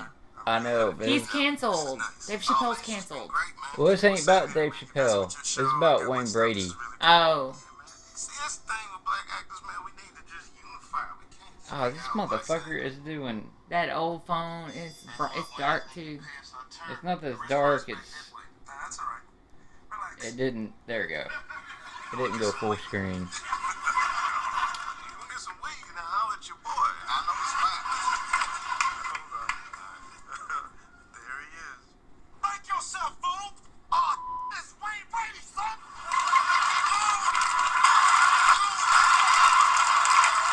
Oh, because Wayne Brady had such a squeaky clean image? Is that why it's funny? Yeah. What are you doing? Babe, calm down. What you mean calm down? You just shot people, Wayne. Those were people you shot. God damn, man. You got a daytime image, man. You ain't supposed to be doing like this. Dave, you're making me nervous. You're making me think that you're gonna snitch. Now, you're not gonna snitch, right?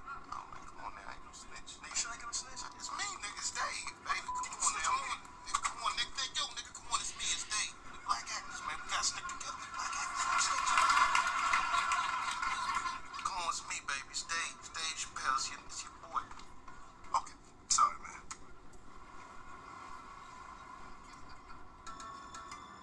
I gotta get some money, man. I gotta go to the ATM. I don't have no money. I'll get some money.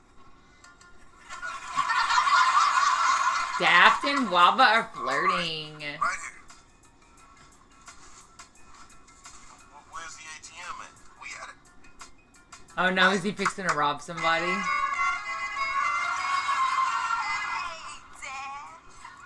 Oh, it's Dave. Dave Ho. Good evening, bitches. That's what I like to hear. That's nice. Hey, baby. Thank you. All right. More power to me. All right. Thank you, baby. Wayne Brady's running hose. Mr. Franklin's lonely. It's only...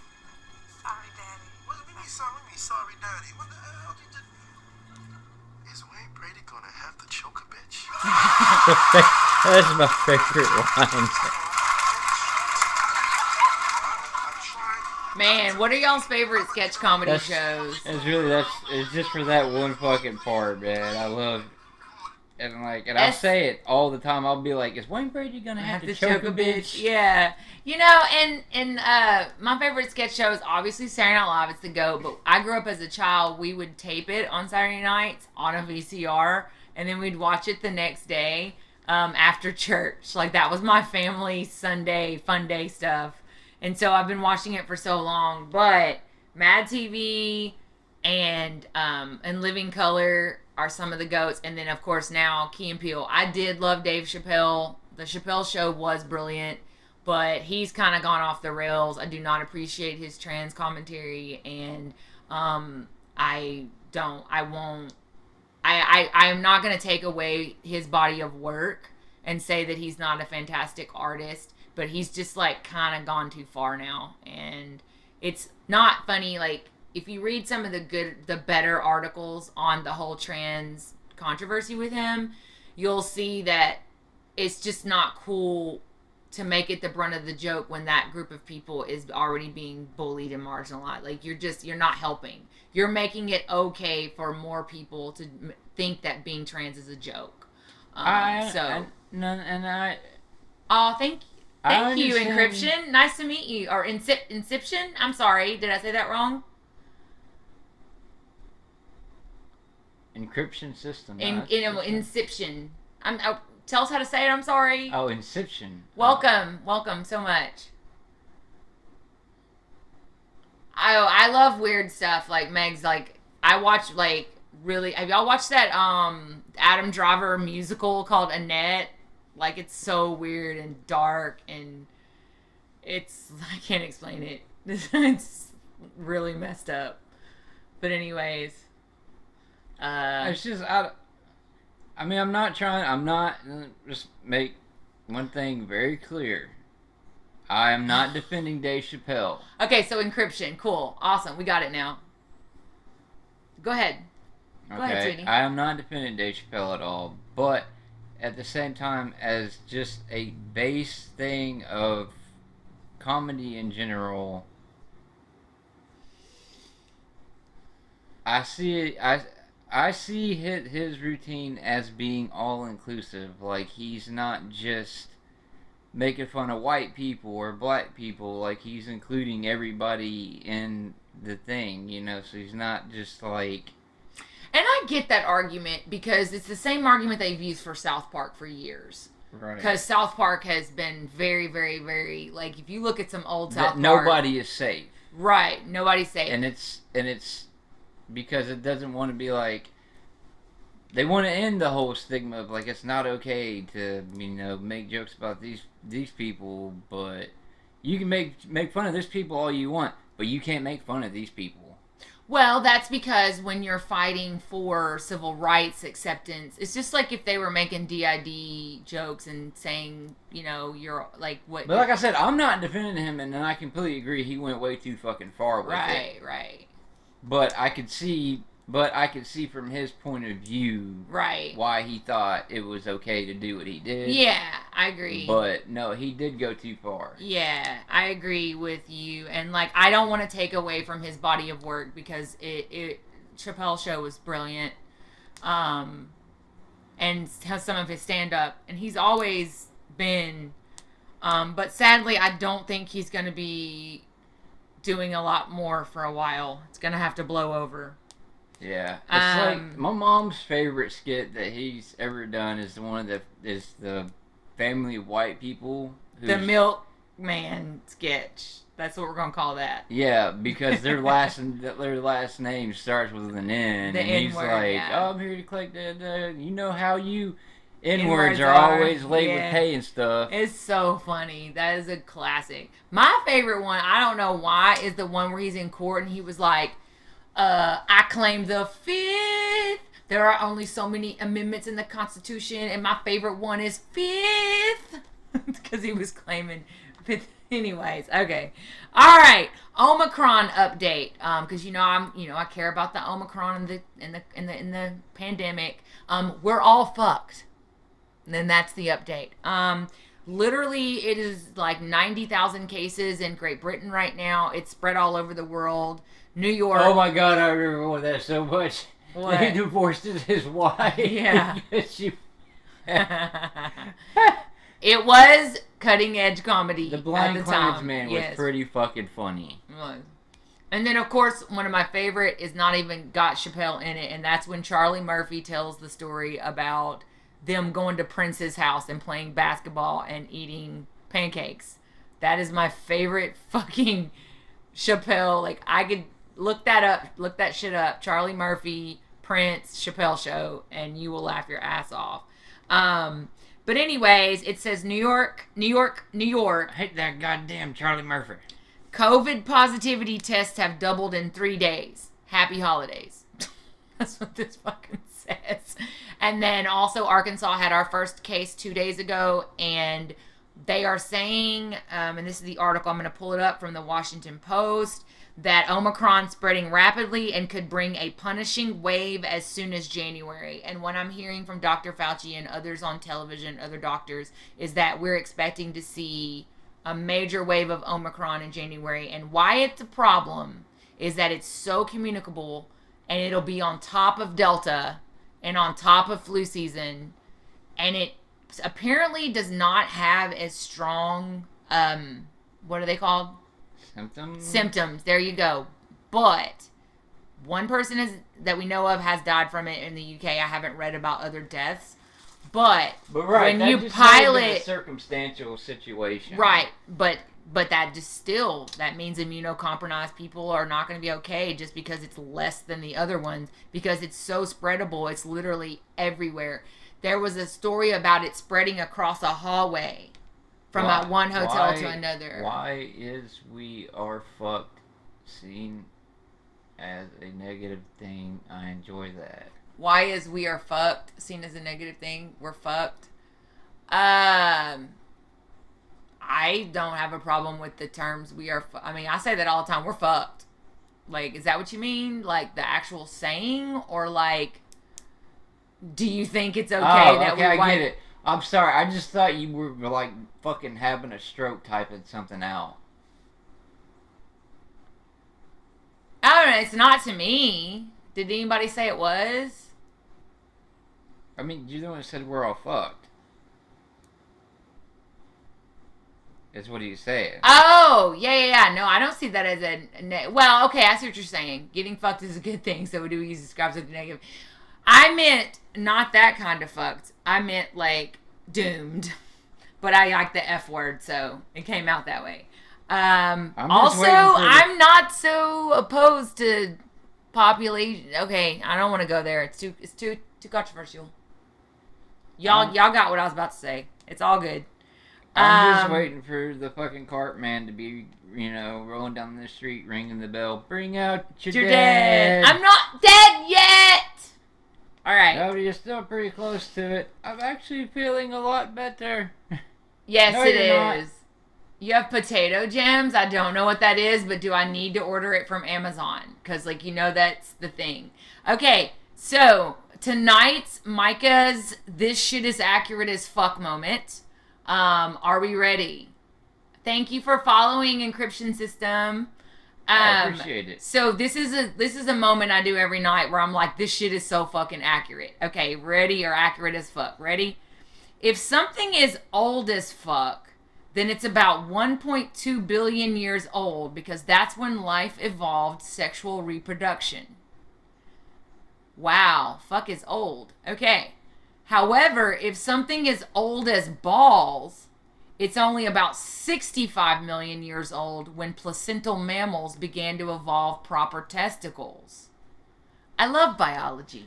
Okay, but see, here's the thing, and this you probably will know the answer to this. But does anybody actually recall what the original definition of fuck is? Okay, I actually don't know that one because it's so part of my vocabulary. I can use it as a noun, a verb, an adverb, a fucking qualifier. And it has nothing to do with sex. And it's the whole reason why people start using the term "fuck you." Is actually the definition of the word "fuck" is actually to strike, like as in to hit someone. All I know is that I can't stop saying it. And I'm trying to stop. And it's just one of those things that it's evolved over the years to where now it's become like a swear word. Oh, swear words. If I would have had a swear jar, I'd be as rich as Elon Musk by now. Okay, so now we have my fuck Christmas moment, and this is hilarious. It requires a sound. No, it's a sound. I'm saying I might actually be incorrect on that. Let me double check my facts. Waba says you remembers this. Right? King allowing you to be wed and to have bedroom fun time? Maybe so, Pikachu. Alright, so I have a fuck Christmas moment because, as you know, people with mental health usually struggle around Christmas time and holidays because it involves family bullshit. But this was so funny. It was a TikTok by one of my favorite TikTokers, and it's just a funny rap. It's dude's like, okay, basically just to give you the context of the TikTok, dude's in the studio, and the guy's like, man, gangster rappers do not make Christmas raps. He's like, watch this, bro. So here's the sound. Here we go. Gangster rappers don't rap on beats like this. I got the Christmas spirit, blood. Yo.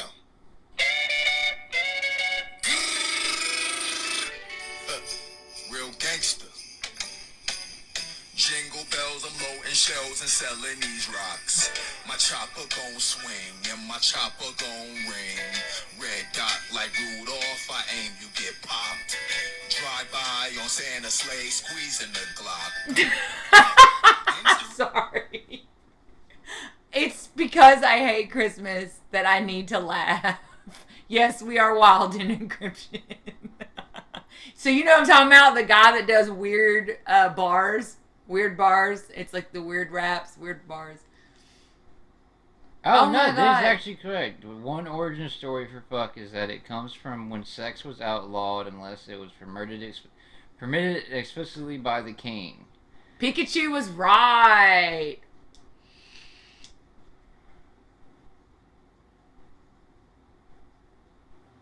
The fuck video that Wobble was talking about is so good because it's like how to use fuck in the correct way in the right sentences. I think that's the one you're talking about.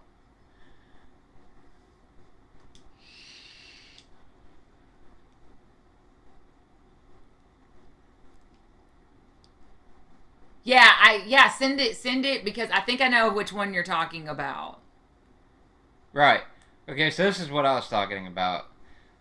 Instances of fuck before the 15th century are rare, despite it commonly being classed as one of the Anglo-Saxon four-letter words. Jesse, whatever, author of an entire book, blah blah blah, so he knows what he's talking about, suspects it came into English in the 15th century from something like Low German, Frisian, or Dutch. While fuck existed in English before then, it was never used to mean rogering. Rogering, is that what we're calling? We're gonna bring it back, y'all. Instead, I'm gonna go Roger Ernie later.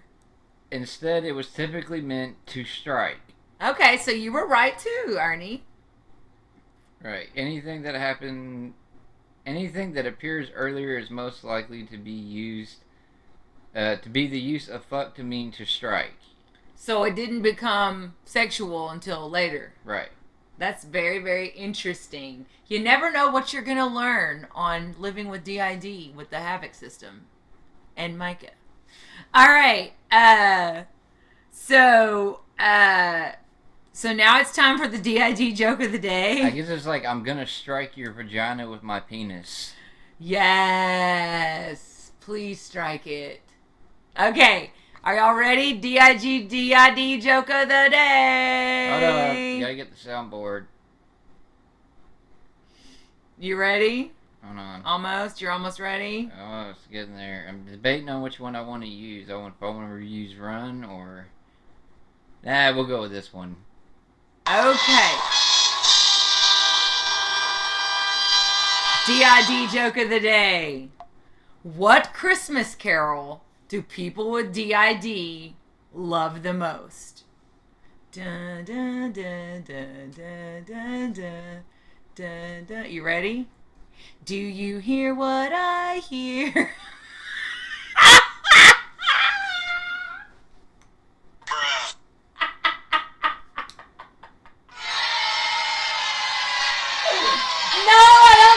Boo! That was hilarious! Come on, guys! Back me up! Back me up! Back me up! That was my favorite one I've found ever! Silent Night! Oh, Ernie needs that one, Dougie. Oh, he said you would love Silent Night. I would love Silent Night. Pa-rum-pa-pum-pum. Actually, I think she would love Silent Night because I'm the one that fucking like wakes when I me do up. finally go to sleep, wake her up yelling shit. Truth. All right, so anyways, we're done with all the funny stuff. Oh, I know the cold outside debate is just so over. So here we go. We ready? We're gonna dig in a little bit on some informational stuff. Please stop at any time if you have questions or input, or you just want to change. Right before the serious stuff, Ernie. It's just like it's like you know when to like give the levity. I'm so glad I can't smell because of the smoke. By the way, kids, don't smoke. I'm sorry, but that's overpowering the smoke. Don't smoke or vape. Don't shit your pants either. But I have my own air freshener. It smells like butter cookies. Like, everyone loves their own brand, but I had to move away from that one. Meg said it sounded like it would smell. Alright, guys. Theme for tonight. The Body Keeps the Score is perhaps one of the best books I've ever read about complex PTSD, effects on the brain and the body. And I highly recommend the book to anyone looking for answers on why we do the things we do and react the way we react to life. It is written by Dr. Bessel van der Kolk. I'm just going to, but it's Kolk with this LK. I will highlight some of the points outlined in the book, and please feel free to jump in at any time because I hate just talking, and then Ernie doesn't know what to say, and it gets quiet and awkward. What the fuck you're even talking No, about? because that's why the chat is better and more real, because I don't go over any of the shit with Ernie, so he's giving you his real reactions, right? Yeah. Plus, that's the time you try to explain to me, and I'm just like, okay. So the main points of the book. cool. You're like Chad. So the main points of the book, okay? Your partner's the same, yeah. Trauma is universal. Trauma is an almost universal part of the human experience. Exactly, Dougie. The book establishes that early on. And we usually think of trauma as a thing that happens in a very extreme circumstances. I'm not going to name them because of trigger warnings, but we know what those extreme traumas are that most of our systems have experienced as children, sadly. But this is acute trauma that we're talking about, or overtime trauma or complex trauma, which is not the only kind. When I was just, the ones I was mentioning that are trigger warnings, that's not the only kind. Trauma becomes, okay, this is the biggest part. The body keeps the score. Trauma becomes physical symptoms, okay? We were just talking about earlier how a lot of systems, Daft, I think you brought it up, a lot of systems have, right. Ernie wants to get a shirt that says, hold, I have an altar for that, which I love. I love Yeah, that. I do. I plan to get a shirt that says, please hold, I have an altar for that. Right, exactly. So, y'all, I'm not picking my nose. I'm always playing with my nose ring. It gets on my nerves. I apologize. Okay. All right. So here's the point of the book. Trauma becomes physical symptoms, okay? When people are chronically angry or scared, constant muscle tension ultimately leads to spasms, back pain, migraine headaches, fibromyalgia, holler if y'all hear me, and other kinds of pain. Other common conditions which often have no clear physical cause include chronic neck pain, digestive problems, spastic colon, irritable bowel syndrome. Y'all checking y'all's boxes? Because I am. Chronic fatigue and some forms of asthma are related to trauma, guys.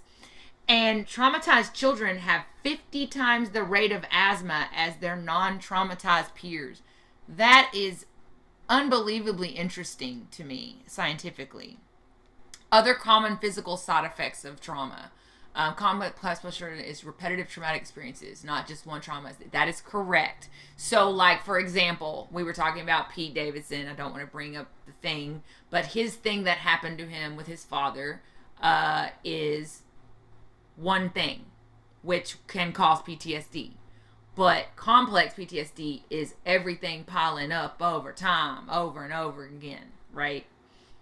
So if a person only has one big T trauma event, that would be a lot easier to work through, I guess. But I mean, not to say that one trauma is worse than another, but like, I know for me, I have the complex kind.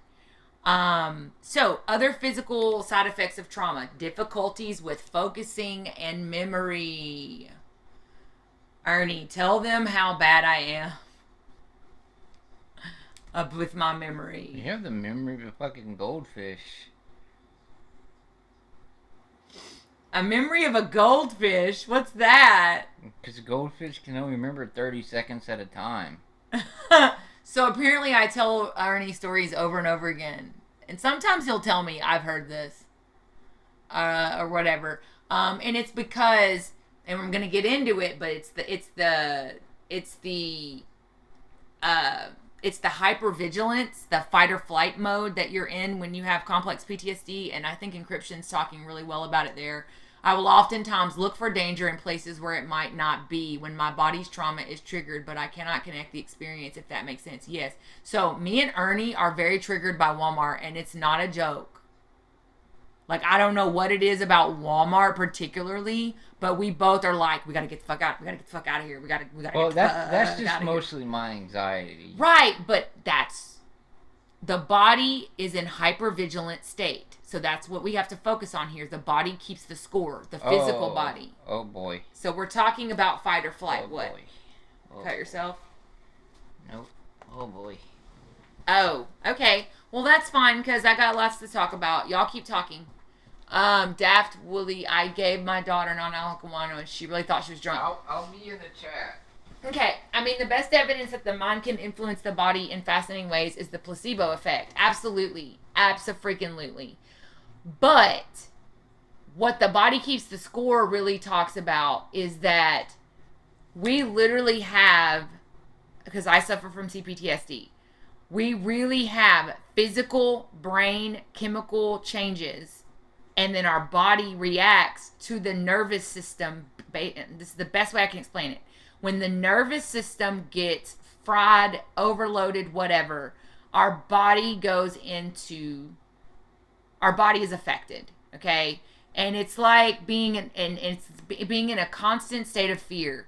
So think of it as fight, flight, cortisol. Yes, it goes crazy. The adrenaline rush. So these things were invented. This is why when I explain stage fright to my students, right? Why do I sweat? Why do I feel like I'm going to throw up when I have to perform in front of people or get up and give a speech, blah, blah, blah, blah. It literally is evolutionary. So biologically, we were all created to survive.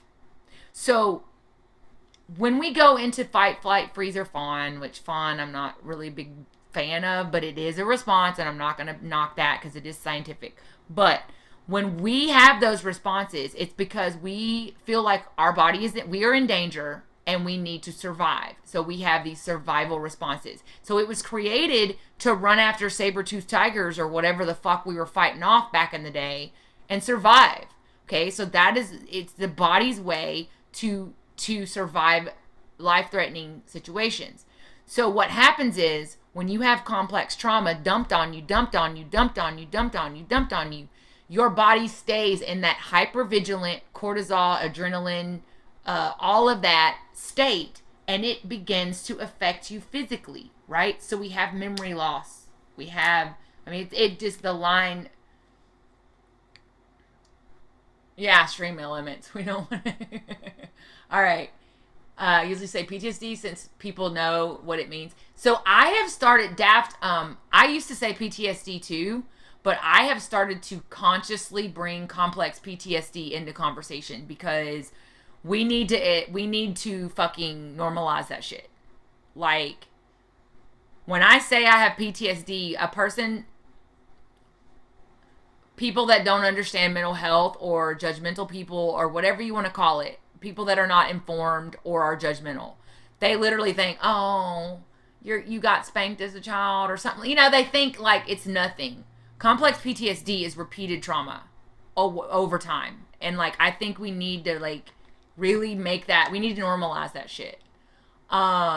Let's see. Let me get up here and catch back up. Memory's the worst with me. Funny story, I'll be eating dinner, but when we blink, my food will be gone.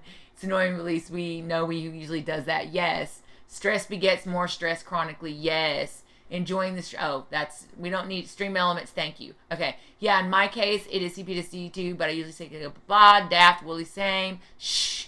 Okay. And wow, I would be so pissed at that altar. You do all the cooking and boom, gone. I know a system that certain foods will trigger out certain altars, and so like if they actually want to eat and enjoy the food, they have to eat other things. So very interesting. All right, so lost my spot, you guys. So memory gets fucked. Sensory overload. I have that bad. I have this thing about sounds. It's not just nails on a chalkboard type shit. I'm talking about like if there's like music going on over here and a television over here, and a lot of people don't have it as bad as me. Like I've noticed, like having different forms of media going at once doesn't seem to bother them. I can't do it. I cannot. Speaking of that, we need to put the music back on because this is getting kind of boring.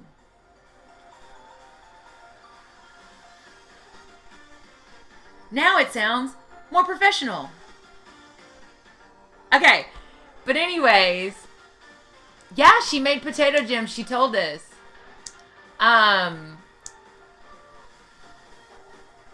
So yeah. So sensory overload. For instance, when we started doing the streams, I told Ernie I really don't want lyrics because I can't focus. It's not that I don't even have ADHD. It's not one of my many diagnoses, but I get sensory sensitive, and it's not loud. Loud doesn't bother me. It's many different sounds. And like my students, so this is fascinating. The younger the generation, the less they are sensory affected. They literally can have like 6 things going at once and they don't seem affected whatsoever. It's wildly interesting scientifically. And maybe it's just because this younger generation is used to multitasking, gaming, everything all at once. Like for instance, I'm that person that turns off the music and the sounds in games and just plays silently. Anybody else experience any of this? It bugs you as well? Yeah, man. Sorry about the hallucinations and the amnesia. Ernie had full amnesia, but until this year. Like he had to learn about his alters from others because he would completely black out during switches. So does anybody else have sensory issues? Also, Ernie calls me a vampire, but I hate light. I hate light. Like, can't have a light in my eyes. This is hard for me to do, which is why our light should be at a different level, but I can't have it in my face. I can't. Like, our light is actually above our heads, and it looks fine, but it could look better if we would put it in a different place, but I just can't do it.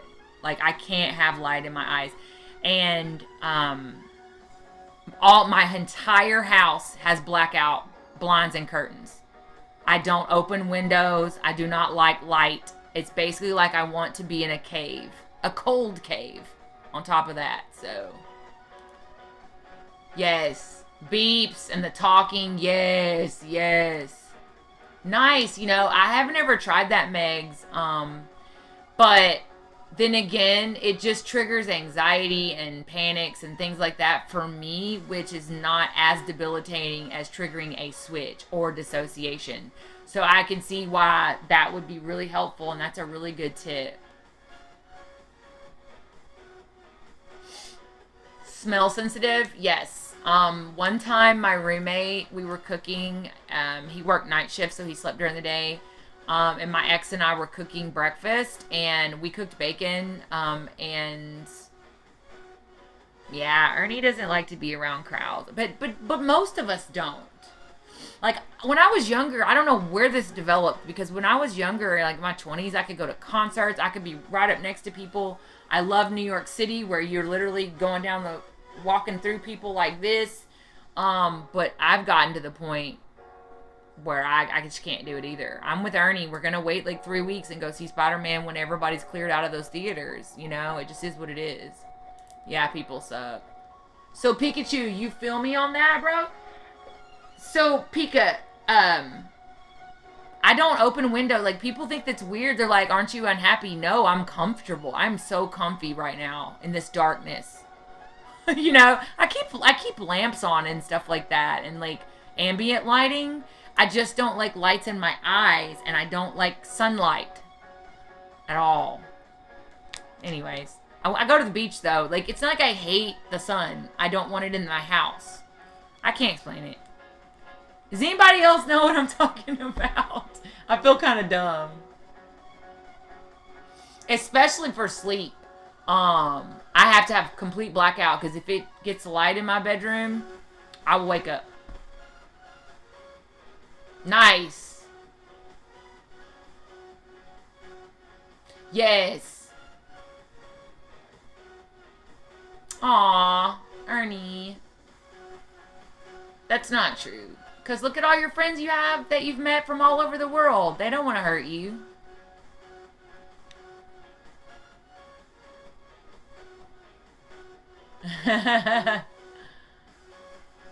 Yeah, no, I get it, Daft.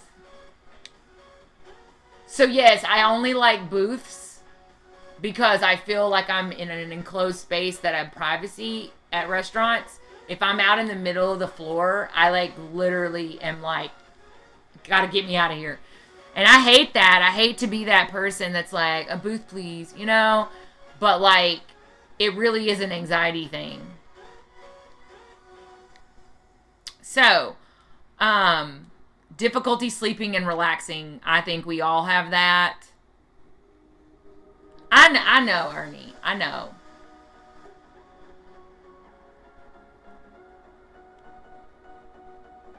Aw, that's so sweet. What a good husband. Partner, sorry. I don't know your status. I call Ernie my partner. Okay. We have trouble learning new information and changing behavior because it's scary. Why would we do that? That's scary. Cultivating a sense of confidence and personal agency. Duh. We're scared all the time, so we think obviously we're, bad people or something wrong with us, right? Fear and anxiety around taking risks. It's basically the same thing. Fully access. Okay, this is really interesting. I don't know how I feel about this one.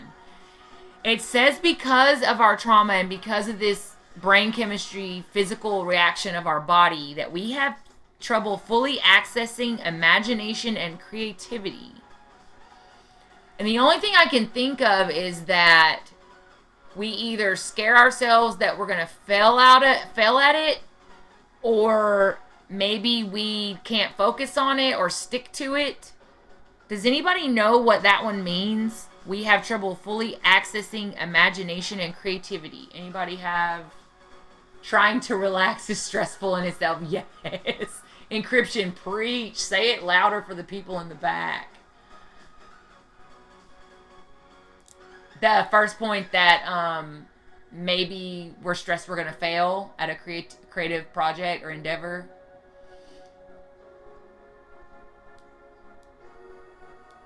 Yeah, it's just like, I want to see The Matrix in theaters, and I don't want to wait. But I love Ernie, and it's going to be on HBO, so who cares? You know, I mean, I'm still going to love it the same.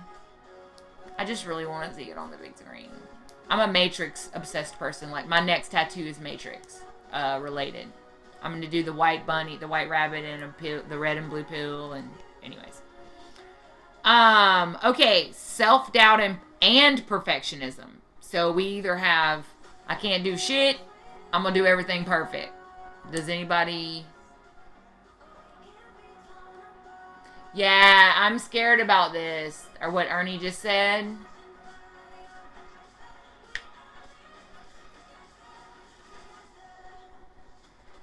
Dude, Daft, like, I totally get it. Like, hyperfixation is a real thing. Like, okay.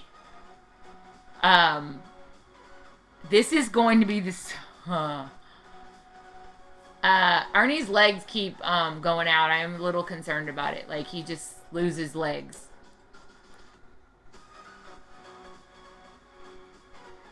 Yes, they say we're supposed to, encryption, they say we're supposed to drop I'm sorry from our vocabulary, but, like, I literally can't. I've tried, but I just constantly apologize. Ernie, did you see that? Daft is really on this. He really believes that something's going on with alters influencing your moods and stuff. Now they're influencing your physical. I mean, Daft knows what he's talking about. I would listen. Need to talk to Garrett about it, maybe. I don't know. So let me tell you all this story. When I was little, I caught some old Sherlock Holmes show that was on television at the time. And I was too young because it scared me to death. But in this old Sherlock, I don't even know what show, what TV. I don't know what age I was. I couldn't tell y'all. All I know is that the bad guy was shooting blow darts of poison into people's necks. Okay? And that's how he was getting them, and Sherlock was on the case. Okay. To this day, I have to sleep with covers on my neck, or the blow dart dude is gonna get me. So don't feel crazy about any of your hyperfixations because that shit is real. The body keeps the score. Our brains, because of trauma, are physically affecting our bodies. Okay? It's not as simple as we can go to a therapist and fix it. We have a lot of comorbidities with our body. I think it's Dante. Honestly, I know that Dante is in a place that Garrett has him, but I think he has powers because he's one of the OG gatekeepers and he's Garrett's twin, so he's got to be powerful. And I think he's doing something from inside the room he's locked in. I'm serious. What do I know? Systems. Garrett always tells me it's beyond your comprehension to understand how systems work. Yes, you have to apologize for apologizing so much. Yes, that's my life. Yes. Right, encryption. That's a lot like how my boyfriend Ernie goes through life. Maintaining motivation and a sense of purpose. Anybody put off that one thing forever and ever and ever, and then you hate yourself for putting it off, and then you still don't get it done, or you get it done and it took 5 minutes and you're like, I feel like shit because I put it off. Like, it's just a cycle. It's just a cycle. Now this is me 1000%, and I don't know if anybody else identifies it with it, but it says the othering of self and others. After trauma, the world becomes sharply divided in your mind between those who know and those who don't. People who have not shared the traumatic experience cannot be trusted. So, like, because I'm borderline, everything's black and white thinking. So you're an enemy or you're my friend. There's no in between. You're just a fucking enemy or you're my friend. I think that's what Ernie's talking about. So they cannot be trusted because they can't understand. They couldn't possibly understand, so you cannot be trusted, period. Sadly, this often includes your spouse, your own children, and close friends. You're constantly doubting whether they really love you or what is there. You must have an ulterior motive to love me or like me or be around me. And then this is something that I really experience, and it always makes me feel like there's something wrong with me. But people who are like me that I do even with people who are close to me. Yes, preach. So, feeling numb during children's birthday parties or at weddings, me as fuck. Like, I feel so out of place in certain situations where people are happy and smiling.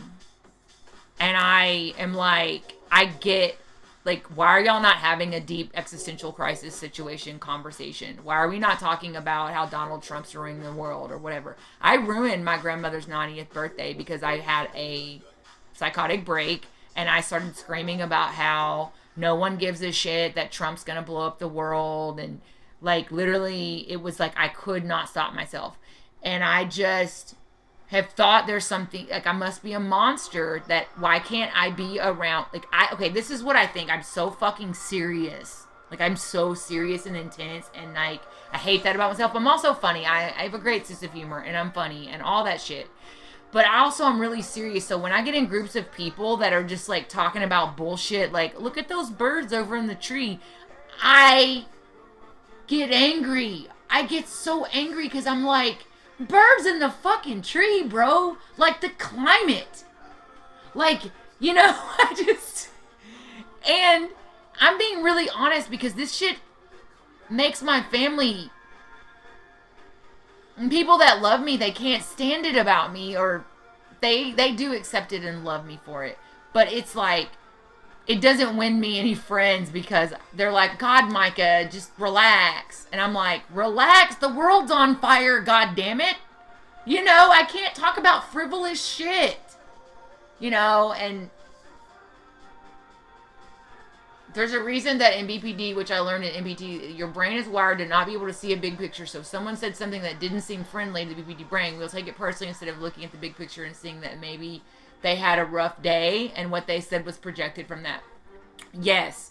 That is something I've worked on a lot, Meg, is that it's not personal, to understand that other people have shit going on that I don't know about, and my reaction to that is not their fault or whatever.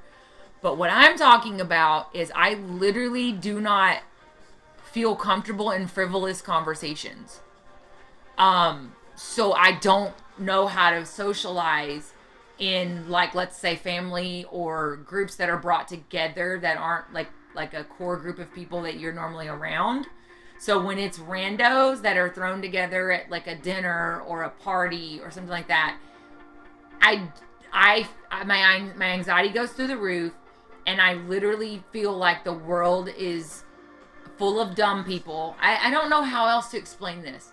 Who don't see the seriousness around them. Who don't get how serious shit is. They're just so frivolous.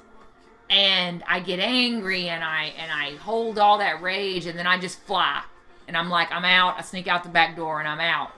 And it's made me feel like a monster. Like, this is a kid's birthday party. Like, why am I angry at a kid's birthday party? Why am I not happy for this child? But I'm literally like, get me the fuck out of here. So I don't know if anybody else understands what I'm talking about, but it does make me feel like a bad person. I'm gonna get a refresher before I return. I need to learn to power dump like Summit 1G, man. This dude would be like, I gotta go take a shit real quick, and like he's like not gone longer Who are you than talking 2 about? minutes. Summit 1G. Like, I'll be watching the streams. He's like, I'll be right back, guys. I have to go take a shit. And like, some people can take fast shit. And like, that dude's not. He's like there. He's gone and back within like 3 fucking minutes. I mean, some people take shits fast. What are you doing? Yes, Megs, you are so correct. Oh. I just said this to Ernie today. Don't get sad, get mad. Mad is so much easier. Don't get mad, get glad. And it's not healthy, Megs, but sometimes it's what I have to go with. Because I would rather be mad as fuck than to be sad. And I'm sorry, but you nailed it. Frivolous discussion, if it just makes me fucking boil. Because I think about all the problems in our world, and just like the fact that I'm feeling anxious, but y'all motherfuckers just seem happy as me. So happy. Oh my god. Look at the presents. I know that I'm bearing something very, very personal that I need to work on, and I seem that's like really kind of fucked up that I feel that way, because I have the biggest heart, and like I'll give the shirt off my back to people. Like, it's not that I don't care about others, but I literally do not fit in with what you would call normal people. Like, if there's not like a blow up or some sort of drama surrounding something, I feel like these are not my people. They're too in my mind, and I know it's not true, they're probably really deep people. They're just able to compartmentalize their lives. So we're at a kid's birthday party. Let's focus on the kid. Let's be happy. We'll leave that serious thing over here. I can't leave my serious things. Oh, I have fun. I laugh. I go places. I have fun. I'm not serious all the time.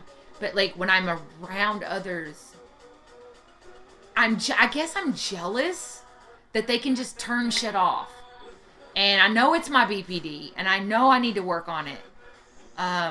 Because it's that thinking that's so extreme, that extreme thinking. I even get mad when things are happy because of a fight or flight. Yes. Whenever things are going good, history taught me it'll go bad. Yes. I'm working on it too, Megs. Like I cannot tell you, I'm like, there's been 3 good days, so some bad shit's about to happen.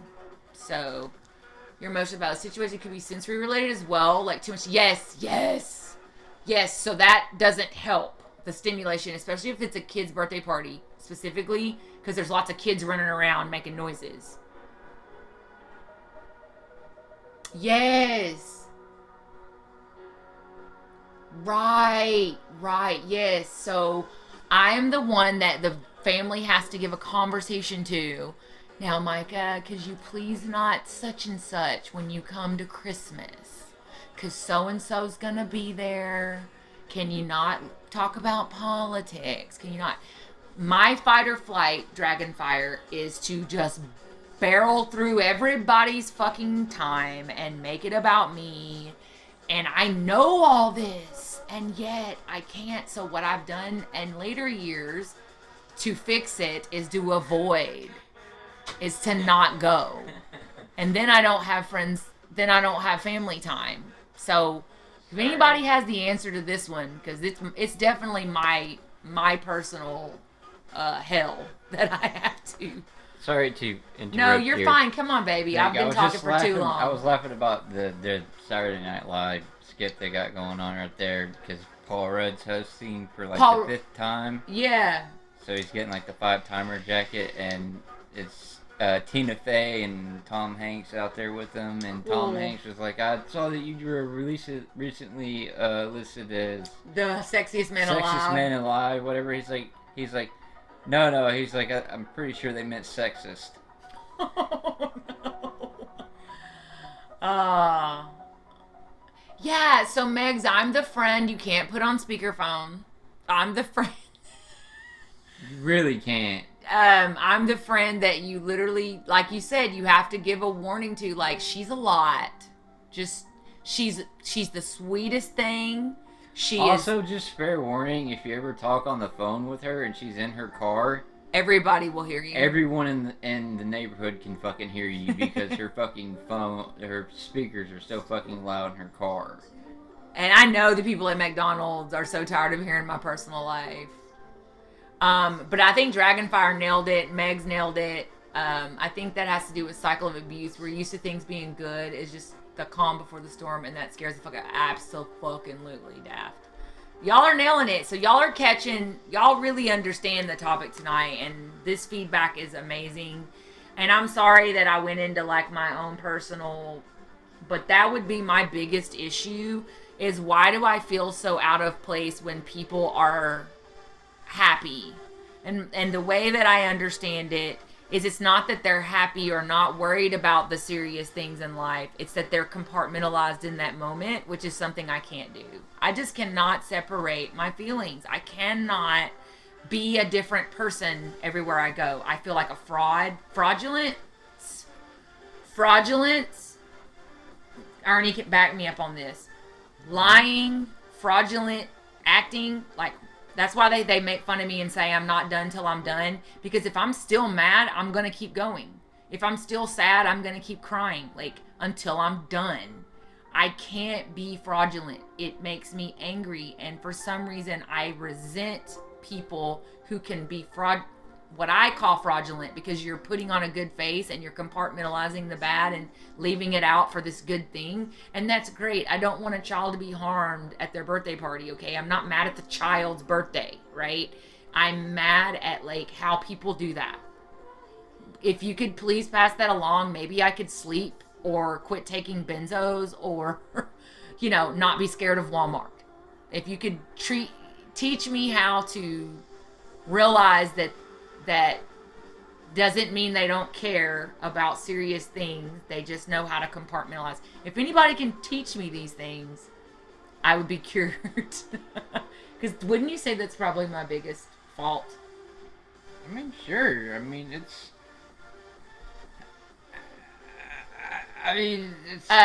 Pika, you do not have to explain. You do not have to ever explain.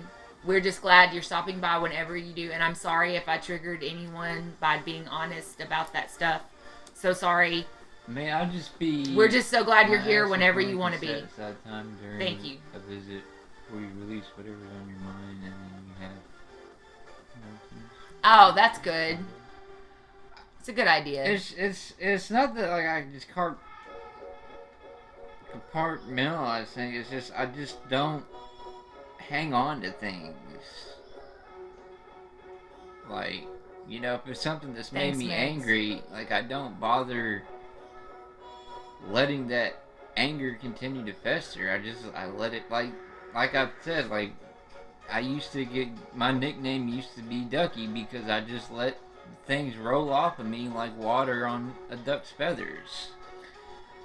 It's not because, like, I don't care, I don't see the seriousness of it, it's just whatever. It's just that in life, there's way more important fucking things, and it's not worth hanging on to. And see, people, and like, I'm trying not to get triggered right now, because what I want to say is, how do you let shit go at all? I can't let shit go from when I was 2.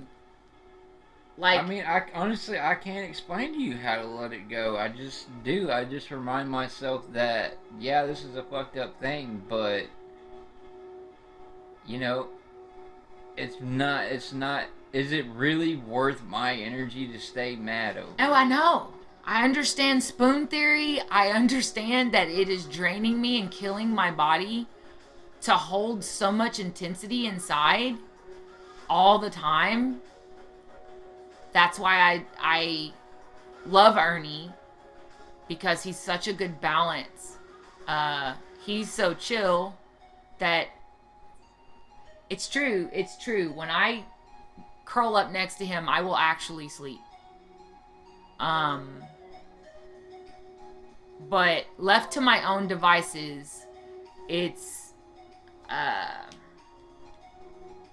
left to my own devices, I just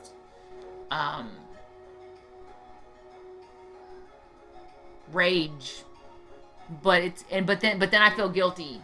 I want to learn when it's time to pick a battle and when it's okay to let it go. But I can't. I have tried in therapy for years. I've tried everything I can think of. I've read every book about black or white thinking, or all or nothing thinking, whatever your therapist calls it. And it ends up being me just reverting back to the same shit. Like, oh, no, I mean, don't get me wrong, Dragon. Like, Thank you, Encryption. I have my moments. Like, I'm going to say what I'm going to say, and I'm going to show my opinion on it. But after that, I'm done with it. Like, the other night with my aunt, when she came over and, you know, wanted to know the whole story, whatever, I told her just a factual statement, what happened, when it happened. You know, regardless of what her reaction was going to be, I wasn't going to argue the point with her. I wasn't going to debate it with her. I just came out, told her what I had to say about it, and then I got up and I walked away from it. Because whether she believed me or not, yeah, I'm reading Dragon, matter. and Dragon is like hitting the nail on the head. No, it's not disrespectful at all, because it's true. I sit there and I get madder because I'm like, why are you like this? Nobody else around you. Everyone else is having fun. Everyone is happy about the child's birthday or the wedding or whatever. Why are you sitting here having a whole internal fucking thing, and why are you looking for enemies to fight? And Ernie can tell you. We can't even go to restaurants without me being like, that motherfucker's looking at me. And shit like that. Like, why am I like this? So Dragonfire, it does not hurt me at all. We did it on, you were on stream doing it. You're right. When we were at the restaurant, you were like, this motherfucker keep looking over. And I like turned the camera and pointed to exactly who you were talking about. No, they usually are, though. They usually are looking at me because we live in a conservative place and I don't fit and check their boxes. So I do get stared at a lot, or women. I mean, I know, but I'm just using that as an example that you're like that, like, everywhere we go. Like, there's somebody. There's always somebody in there that's pissing you off. Yeah, it's like I'm always... But it's also a lot of times, it's not just you, though. Like, when we were in the Italian restaurant, and it's literally, I turned to you and I said, you see these two fucking Karens Yeah, you noticed it once. Yeah. Megs, you're exactly right. It's not my reactions that's really the problem. It's the thought pattern. And I didn't mean to go into Borderline so much tonight, because this is a channel about DID, but I do feel like... It doesn't matter. I know, but I do feel like that because you were diagnosed as borderline, and it is a very common misdiagnosis for people with DID is borderline. It's that, man, the hyperfixation, the hyperintensity, the hypervigilance. I mean, honestly, I think I'm just gonna change the thing, honestly. Megs, oh my God, my sister will tell you. Megs, my sister will tell you the reason that I go around with all these tattoos and colored hair and badass attitude is because I would rather them stare at me for that than any other reason. And I think that is very true. Now, I have always been an extra girl. Like, I've always been flamboyant, dramatic. You can look at my pictures when I'm like 3 and I'm like posing like this and stuff like that. Like, I literally have always been flamboyant. So I don't know what's true. Is it a defense mechanism to overly decorate myself so that when they stare, I can say, well, it's just because I'm different? Or is it really my personality? I think it's a little bit of both. But I think you're exactly right. But anyway, what I was saying is I've been thinking about just changing the stream titles and just taking the Living the DID off to like No. something like that. No, not and it is and it's because of all the different conversations we have about stuff that's not DID, but I mean, and I'm not meaning like doing that for like a negative reason. It's because I want us to be able to talk about more than just DID too. Well, we do. I just normally don't really go into depth about my shit because this is your stream that you came up with. Daft, yes. So my self-destructive borderline personality issue is that I pick fights. I push away good people in my life. Fortunately, I have never had an addiction, which is I'm grateful for. Yeah, there's been a couple times I've called you on it, and I've told you you're being an asshole just to be an asshole. When we first met, I tried to push him away so hard because I was like, he's gonna be like he's gonna leave me, he's gonna leave me, he's gonna leave me, he's gonna leave me, and it just took time, you know. Yeah, not I would call her and I'm like, you're just picking a fight. Yeah, Megs, at the beginning of the stream I always say this is about all mental health issues and stuff like that. But maybe we should make a Stream Elements announcement that's like, even though this focuses on dissociative identity disorder, all mental health matters are welcome here or something like that. So that it would pop up more than just at the beginning. I don't know. That's what I'm saying, though. Is like, yeah, I know. I mean, it's still. I mean, I'm not saying like our format for what we do is gonna change or anything. You know, right. It's still gonna be about my journey with DID. It's just petulant. I want to hear about this, Daft. I'm sorry, I gotta go back up, boss. I saw that too, and I feel you. I feel you. I feel you.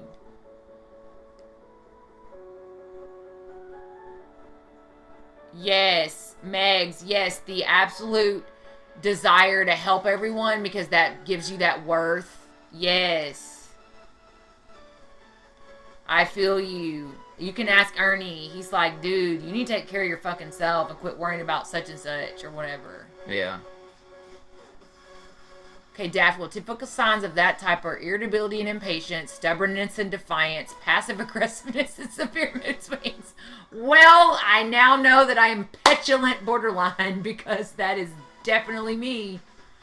My mood swings are not like they used to be in my 20s, though. I was actually originally diagnosed as bipolar. I'm pretty sure everybody gets bipolar as their first diagnosis. But, right.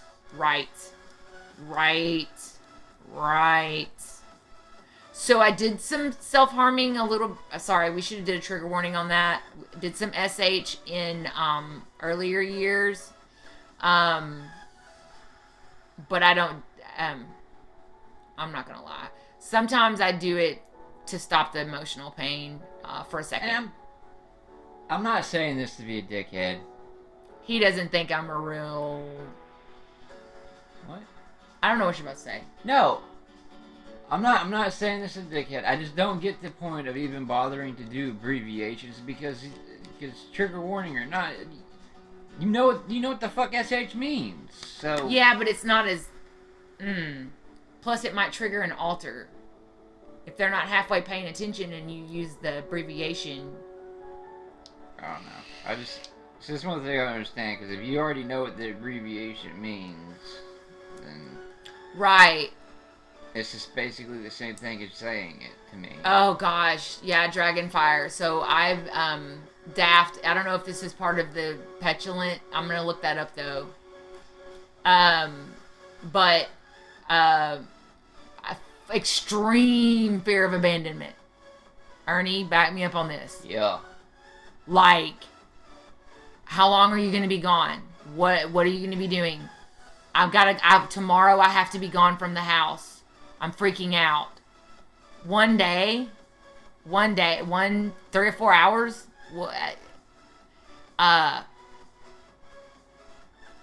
And in therapy, they've got a few theories as to why I have it so bad, but I have wanted a husband since I was a child. I thought I was going to meet my husband in elementary school and be together forever. Exactly, Meg. That's what I've said. Like that I want to get the fucking shirt that says "I am the trigger warning." I know, but or Megs, I am a trigger warning. You know what I mean by not triggering an alter. What if it's a negative alter that we trigger by accident? Like, we've got to do better. You know, I get it. And I'm in some groups that are uncensored with no trigger warnings, and it doesn't affect me, but I do not want to affect systems. I do not want to affect systems. Well, it's like I'm saying, though, like, I am... Awesome, Pika. I am a system, and you can sit there and say SH, but it's already in my brain, like, oh, they're talking about self-harm. I know, but it's not that easy for everybody. Every system is different. Oh, well, I'm definitely petulant, but I also have extreme fear of abandonment. Now, see, if you use the abbreviations without ever telling me what the fuck they mean, then yeah, then it's effective. But with me knowing what the abbreviations mean, it's the same thing as you just saying the sentence. Well, Daft, my sister would tell you I'm an addict because I don't take my prescriptions as prescribed all the time, and therefore I'm an addict. I don't overtake. What I do is I use them to sleep or things I'm not supposed to use them for, right? But I don't, need to go, I have plenty left over at the end of my 30 days. I agree, Megs. System responsibility is a thing. Right. Megs, I think it's our age that we kind of understand it a little more.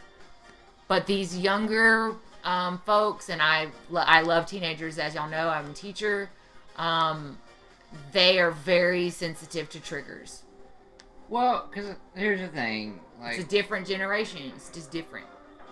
But also, the thing is, you also got to take into account. Like, what I'm saying is, like, systems and people with mental problems talking to each other. Like, we all know how delicate it can be, but I think the only real danger to us are the trolls, such as I know for a fact the whole point of that profile that got made the other day was they were just trying to fucking trigger me to get an alter out. Yeah, you're right.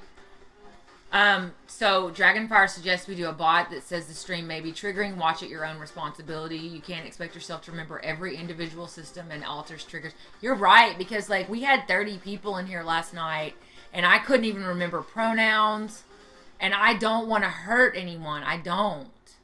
Yeah, no, and that's I asked him today. I said, "Who was the person that had a problem with needles and my tattoos, and I need to have a sweater ready?" That happened last night. Someone had a needle trigger, right? And my tattoos were upsetting them. Right. I'm not saying that I'm not gonna do my best to be sensitive to your trigger warnings, but if I fucking slip, you're gonna have to forgive me for it, because it's very hard to keep up on what's gonna trigger who. You have a point, Daft. I am a singlet, and yes, I am I'm afflicted with many mental health problems. Right, exactly, Megs. It's not intentional. It never is. It never is. It never is. And plus, also, like, my brain goes faster than my mouth does. And so, like, the sentence is already there, formed in my brain, and then my mouth just fucking vomits it out before I even really think, is there a trigger fucking in that sentence? Right. But that's the Wait a part. minute. We need to add that into the stream element, so we're not mental impression that this is a channel and you. We may accidentally trigger without knowing or something like that. We'll put it in the announcements. That's a great idea, Dragonfire. Yeah, he doesn't even know all his triggers. I don't either. Right, Fuck. and that's the thing too. Yeah, it's also I don't. Yeah, one of you can trigger me, and you know, it's not. I'm not gonna blame you for it because it's not your fault because you don't know. Right. Now, if someone asked me, like last night, the dude with the needle triggers, like, I didn't mind. I just put a sweater on. It's fine. Yeah. Like, it's...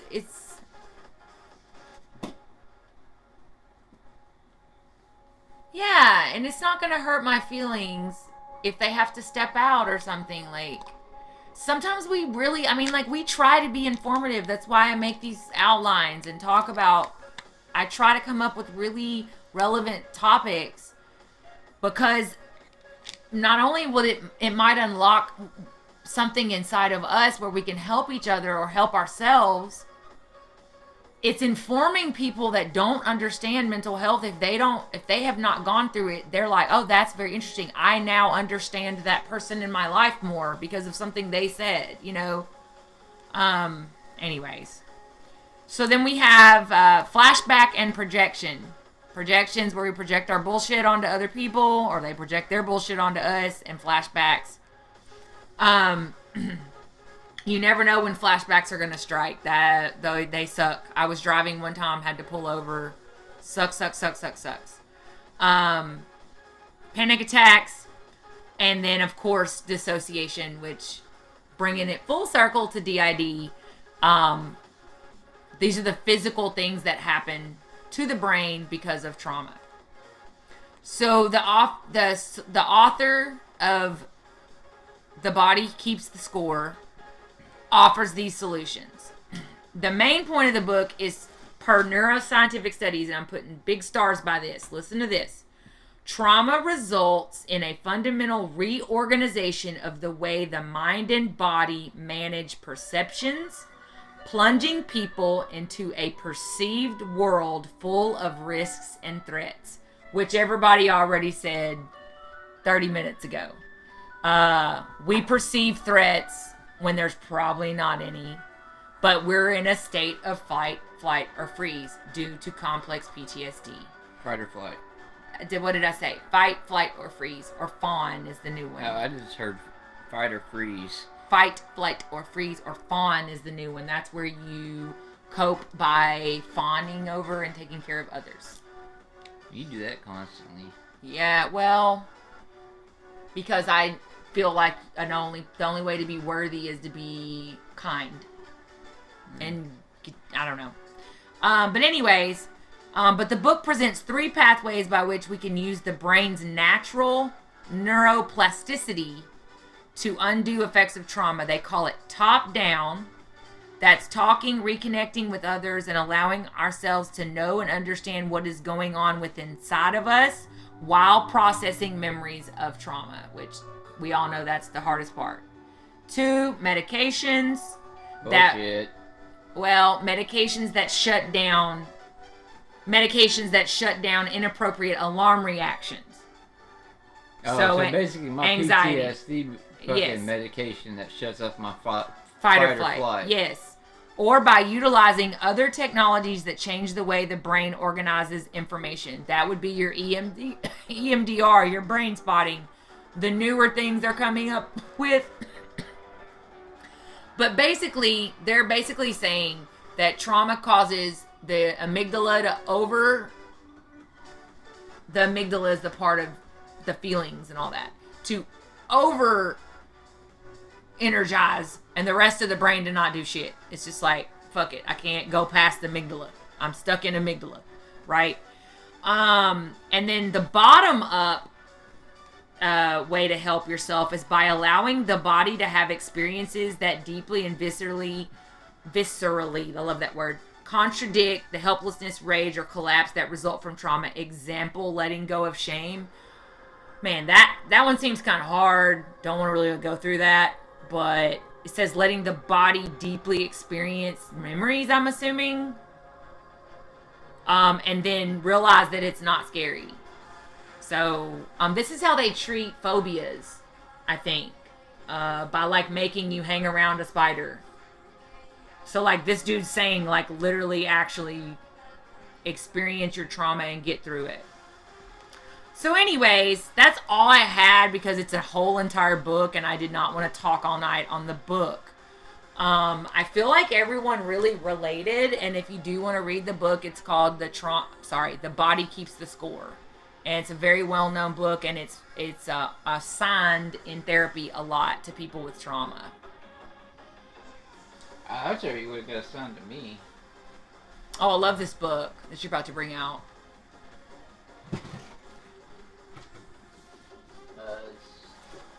The new one, we do the new one. What, Pika?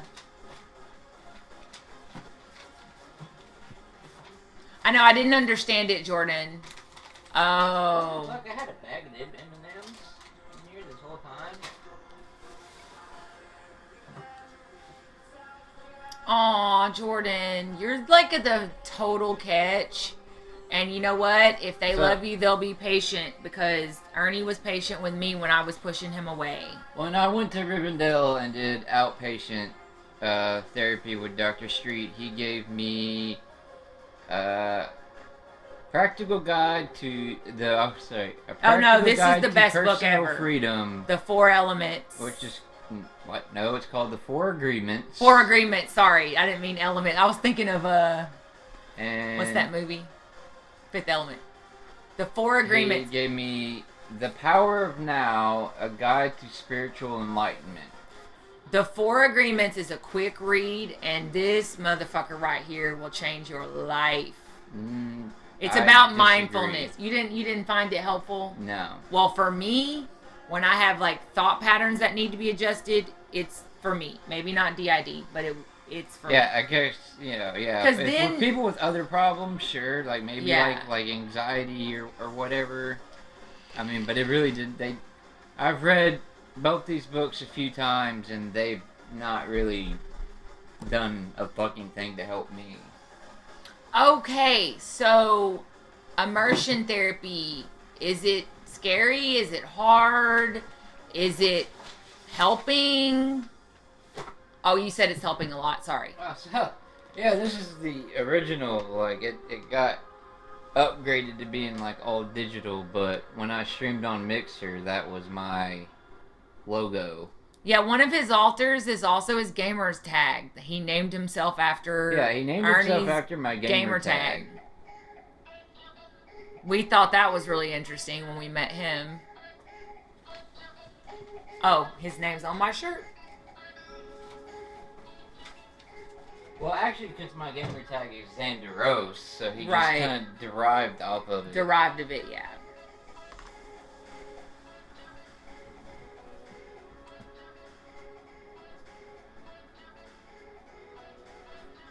So immersion therapy, that would be like, okay, I'm trying to think of an example. Let's say that you have issues with physical touch. It's a trigger.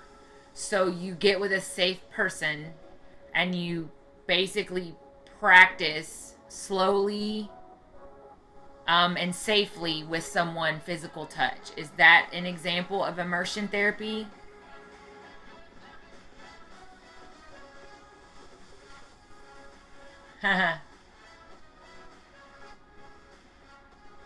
Right. Yep. Yep. Yep. Yep. Facts. Facts. Which... That's awesome, Pika. I mean, I know people that have been cured of phobias and things like that with this type of therapy, so I know it has its place. It just seems really scary to me. you would have to really have a safe partner or a safe support person to practice some of these things, which a lot of people don't have. That's why we have an online community. You know, I am too, man. That's awesome. You know, but I mean, Ernie's support system is me, his mom, who does her best at her age to understand, you know, not to be ageist, but, and then the online community. Like, we're all just doing our best, you know, to find our spots and our supports. But I know people that are in systems that are alone, like, do not have a support person, and I hope they find someone that accepts them 100% the way they are and can weather the storm with them while they heal. Or at least get to a place of system communication. When I say heal for a system, I mean system responsibility, communication, freedom. I don't mean the bad I word. Just in case anybody needed it, and because I haven't set up a bot for it or anything. That's our Discord link. Yes. Backflash. Because I know y'all are having a really great conversation and everything, and you may want to continue it when we go. Because we're at our 3-hour mark. I hope I didn't bore y'all to death tonight with all that informational stuff, but when we set out to do this, we had 3 goals. Ernie just wanted to document his journey and help other people. That was like straight up. That's what he wanted to do. He's like, he didn't even know himself at the time. He didn't know his system. He didn't know he wanted to do this to help people. Because he was like, I can't find help. I can't find help online. I don't understand the articles. I want to meet other systems. 25,000 people. Watching what? Summit 1G. I don't care about gamers. I mean, no offense. I like games, okay? I just don't, like, He's not even gaming. Like, right now he's just chilling. Yeah. I mean, he must have a great personality. He must be very enigmatic. Yeah, gotcha. Right. Regresses are normal. That's true. You got this. Word. But anyways, I think, I hope I didn't bore you guys to death. But we also wanted to educate and reduce stigma. So that's why we always try to have an actual theme. Because I think the archives that go onto YouTube are really important. That somebody might stumble onto them someday. And they can't see the chat on those, I don't think. Can they? I can't see what chat. When you put them on YouTube, they don't see the chat. No, I do not believe I don't think so. So there's probably some stuff that they don't understand when they watch the archives. But what if someone's struggling like Ernie was to find anybody to connect to, and they Google and they stumble across The Body Keeps the Score, and there's a YouTube with these 2 funny looking people on there, and they're like, DID, that's me, or whatever. And I just feel like that's also part of our job. It's not just to connect, have fun, but it's to educate. So I try to come up with stuff that's not lengthy but relevant. I hope I did it tonight. So thank you for participating and helping keep the chat going, because sometimes I feel like I'm talking and there's no one talking back, and I'm like, did I put everybody to sleep? Ernie, did you want to say anything else before we go? Just that I appreciate everybody coming by and chilling with us, you know, it means a lot. Yeah, and if you need to pop out and go, we're not those people. You don't have to stay all night. I mean, that's a lot of commitment. Yeah. But I want to thank our mods, as usual. It's funny how we haven't had any trolls the last couple nights. What's happening? Thank you, Dragonfire. And the other goal we had with our stream is that we would always be honest, even on bad days, because people need to know DID is not all roses and that kind of stuff. We scared them off. I hope so, Daft. Of course, I've probably jinxed us now. Tomorrow night will be like troll raid or something. Oh, cool, Pika. I don't have any like reason to promote the book. It just helped me. And if you're into learning about mindfulness, The Four Agreements is an excellent quick read. It's basically about grounding your mind and your thoughts to focus on the right priorities. Anyways, guys, we're going to see y'all. We didn't make it quite 3 hours, but we're going to see y'all later. Alligator. I have to get up early and be at the salon at 9 because I didn't feel well today and had to reschedule my nail appointment. I know that's so important. Y'all cared so much about that. But, Joey, we love you. Oh, no. Always late. No, we're just starting to take more self-care about hanging out together and not sleeping so much and streaming and working. That's all we do is sleep, stream, and work and have sex. So we're trying to actually spend more quality time together and sleep at better times instead of trying to nap all day and crap to catch up on the crap we should have slept last night doing, you know. Oh, I know. Songbird's got them nice graphics. Was she playing Apex? Yeah, and if they're still on, I think they're Songbirds is doing a what do you call it? A subathon. She's doing 12 hours. 12 hours. Y'all, please go check out Songbird. She is a polyfragmented system. She is so nice. I think she's just gaming. But, like, just go show her some love. And it's Songbirds with 2 R's. And tell her that the Havoc system sent you because she has been a ride or die for this channel. And we're so proud that she's back streaming. I can host her for my phone. Okay. She's already auto-hosted. I know, but I want to make sure that she gets hosted. All right, we all go just pop in. She's another system from Canada whom has been there for us. Like when actually, let me be honest. So a Neverland system is their system, and they were the first system that Ernie interacted with ever. And so there's a very special bond between the two. It was the most exciting night in our chat that we met another system, and now we know more systems. But like, you got to understand, that was like we had never talked to a system before. He hadn't, so it was pretty awesome. So go check out Songbirds with 2 R's, who is doing a subathon. Anyways, and Meg's, y'all follow Meg's channel. Whoever else streams, we don't care. We want to support everybody. So go follow their channels. Okay, what's a raid? What do we do? Let's just raid them. What do we do? /raid. Okay. Raid. Okay, /raid, and then what? Do I put a space or anything? Did you do it? Space, username. Raid, space, username. I think I have to do it. Oh, you have to do it? I think so.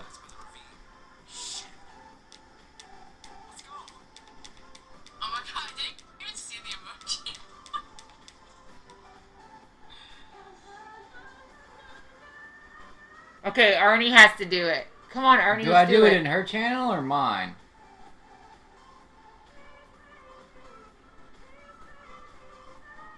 In mine. Okay. Okay.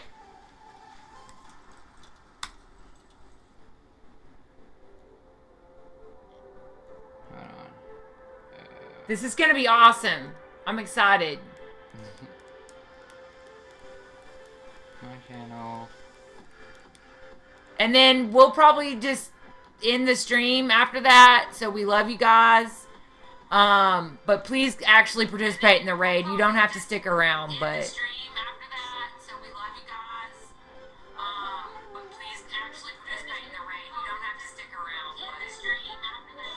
and their pronouns are they or she, but I think it's preferred they, them. Because they're very polyfragmented. S-O-N. Just fucking keyboard, man. I know. NG, and it's two R's. What? BIRR. DS. Go. Did it work? Ready to raid in 8, 7, Did it work? 6, 5, 4, 3. What do we do? 2, What do we do? 1. We just go there? Bam. Tap to raid now. Tap to raid? Ha ha ha!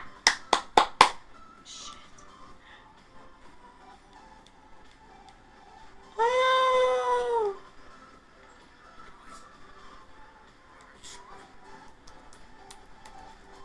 Hi. Thank you for the raid. What? Where's the chat? I can't see. Thank you for the follow. I think it's the. Oh, nope. Just. Oh, no. Right, nope, This right is there. about to get Nope, really that's theater depressing, just mode. saying. Here. This game is about to, Chat, there you go. pull on some heartstrings.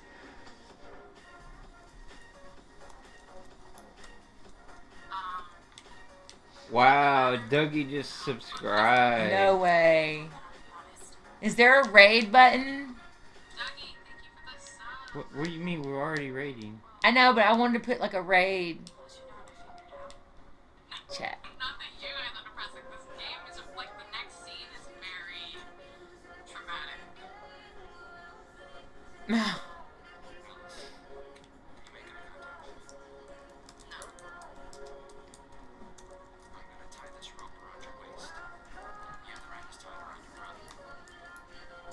Meg's using the fire truck.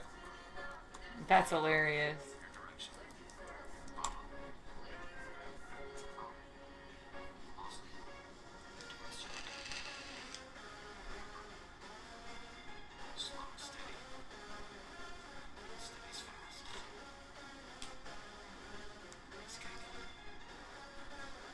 What game is this?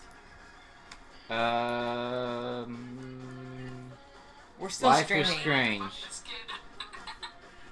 She's playing Life is Strange. Oh. Your graphics. I don't have cake, I only have Cheez-Its. Well, she's also playing on PC, so. Cheez-Its.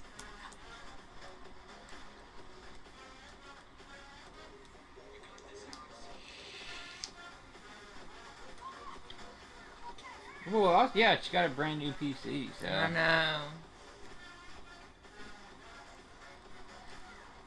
gonna get hurt, and neither are you.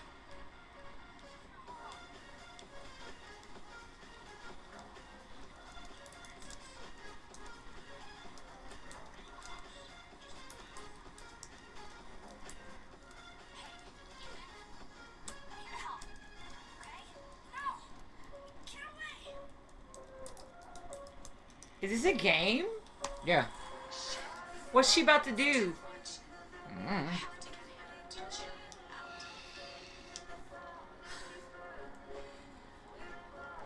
Ethan, I need you to calm down. Can you breathe for me? I should never have come out here. I was so stupid. Okay, well, you got that part right, friend. Talk to me. How you got out here? I was gonna say something. Oh, I have a whole box of Cheez-Its just sitting next to me. It's okay. I need fuel for the 12 hours. What's next? I've got really good balance. Fuck game. I'm not gonna let you fall, okay? Did you see me coming down this log? Super balanced. No. How to get Wow. here down This is, there. I cannot spell with this. What are fucking you trying to phone. spell? Subathons. Have a good night, Dougie. Just gotta get him out of here. Thank you again for here, Ethan. For the have to. It'll see me. If I move, it'll see me. What's gonna see you? You don't understand. God damn, I hate this phone. I try to help him if I don't understand what he's afraid of. The only way to understand is to feel what he's feeling.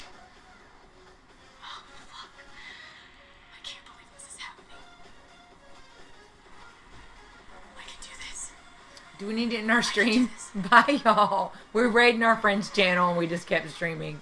But anyways. Well, you know, like I said, it's not showing us anymore. Oh, okay. Do we need to end or not? Yeah, once we end, we should. Okay. Yeah, but end. Bye. Bye.